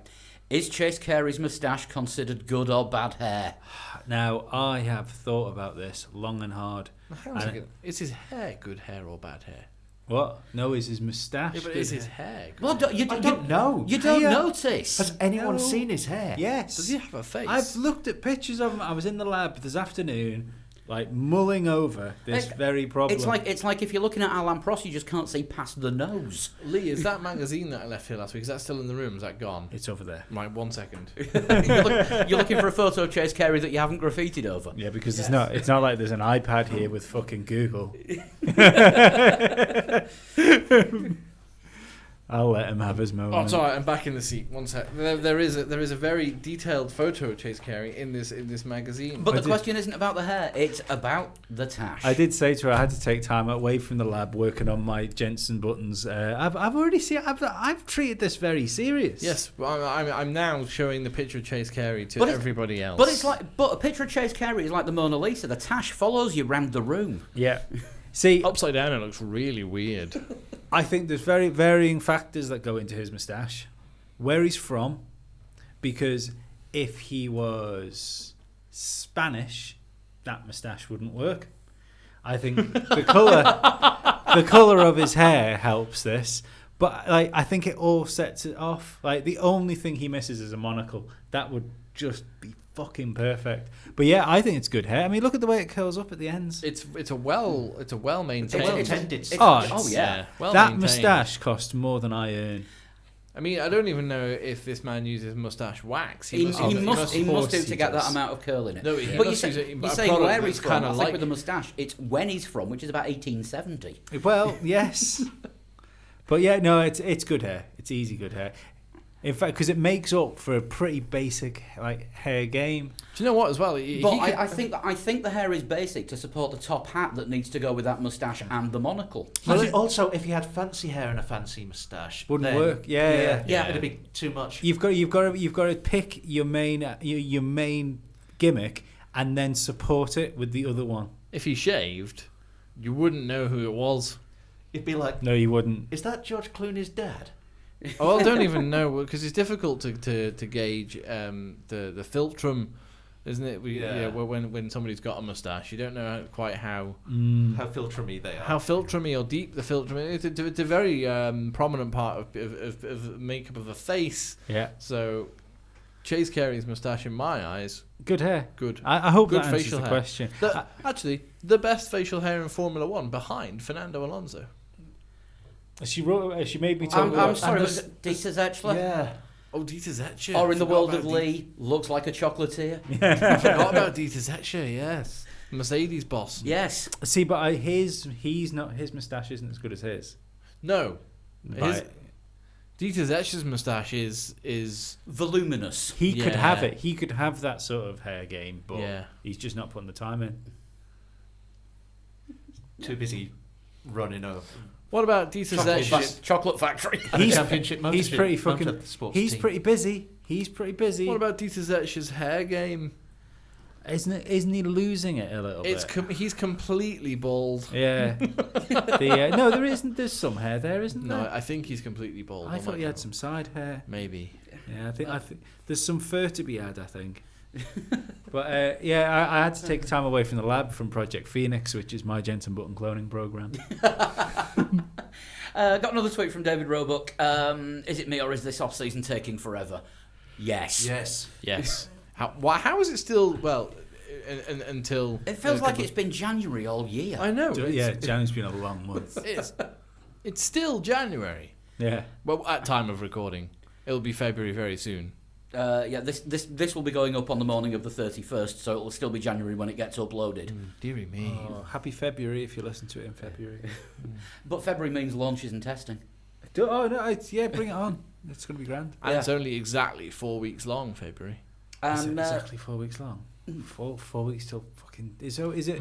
When's testing? Is it literally? testing the end of starts on the February? 25th and the launches start around the 22nd. So it's actually 3 and a bit weeks, not 4 and a bit, as I said earlier. Of course, all the launches are probably going to start on a Tuesday. Probably. Yeah.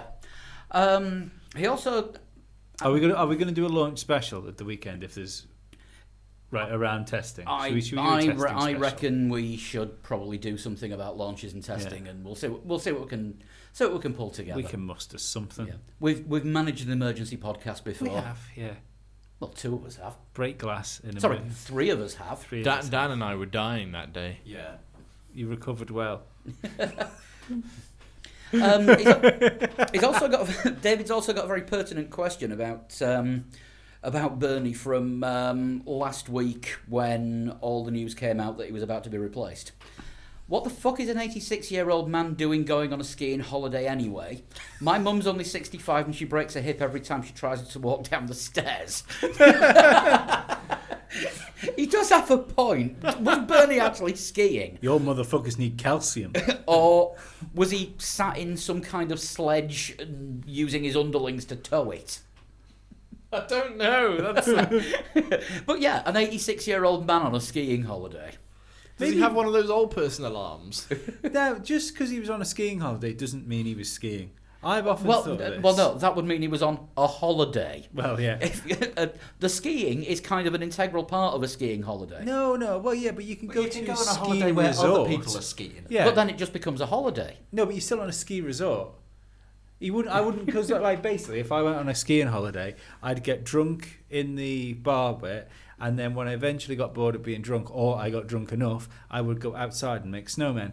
But I wouldn't call that like a drunken snowman holiday. It was be a Yes, ski. you would. Yeah, maybe I would. Do you know what? I think what Bernie's probably going to stick to, unless he's like some sort of pro skier, and we never knew this, is he's probably just going to stick to what's known as to skiers as the green runs, which is, let's be honest, the only run I can tackle when it comes to skiing, because I crash a lot, and crashing when skiing is fun, but when you're 86, I'm going to guess it's less fun. I know somebody that doesn't think crashing while skiing is fun. His Is name's this Jeff.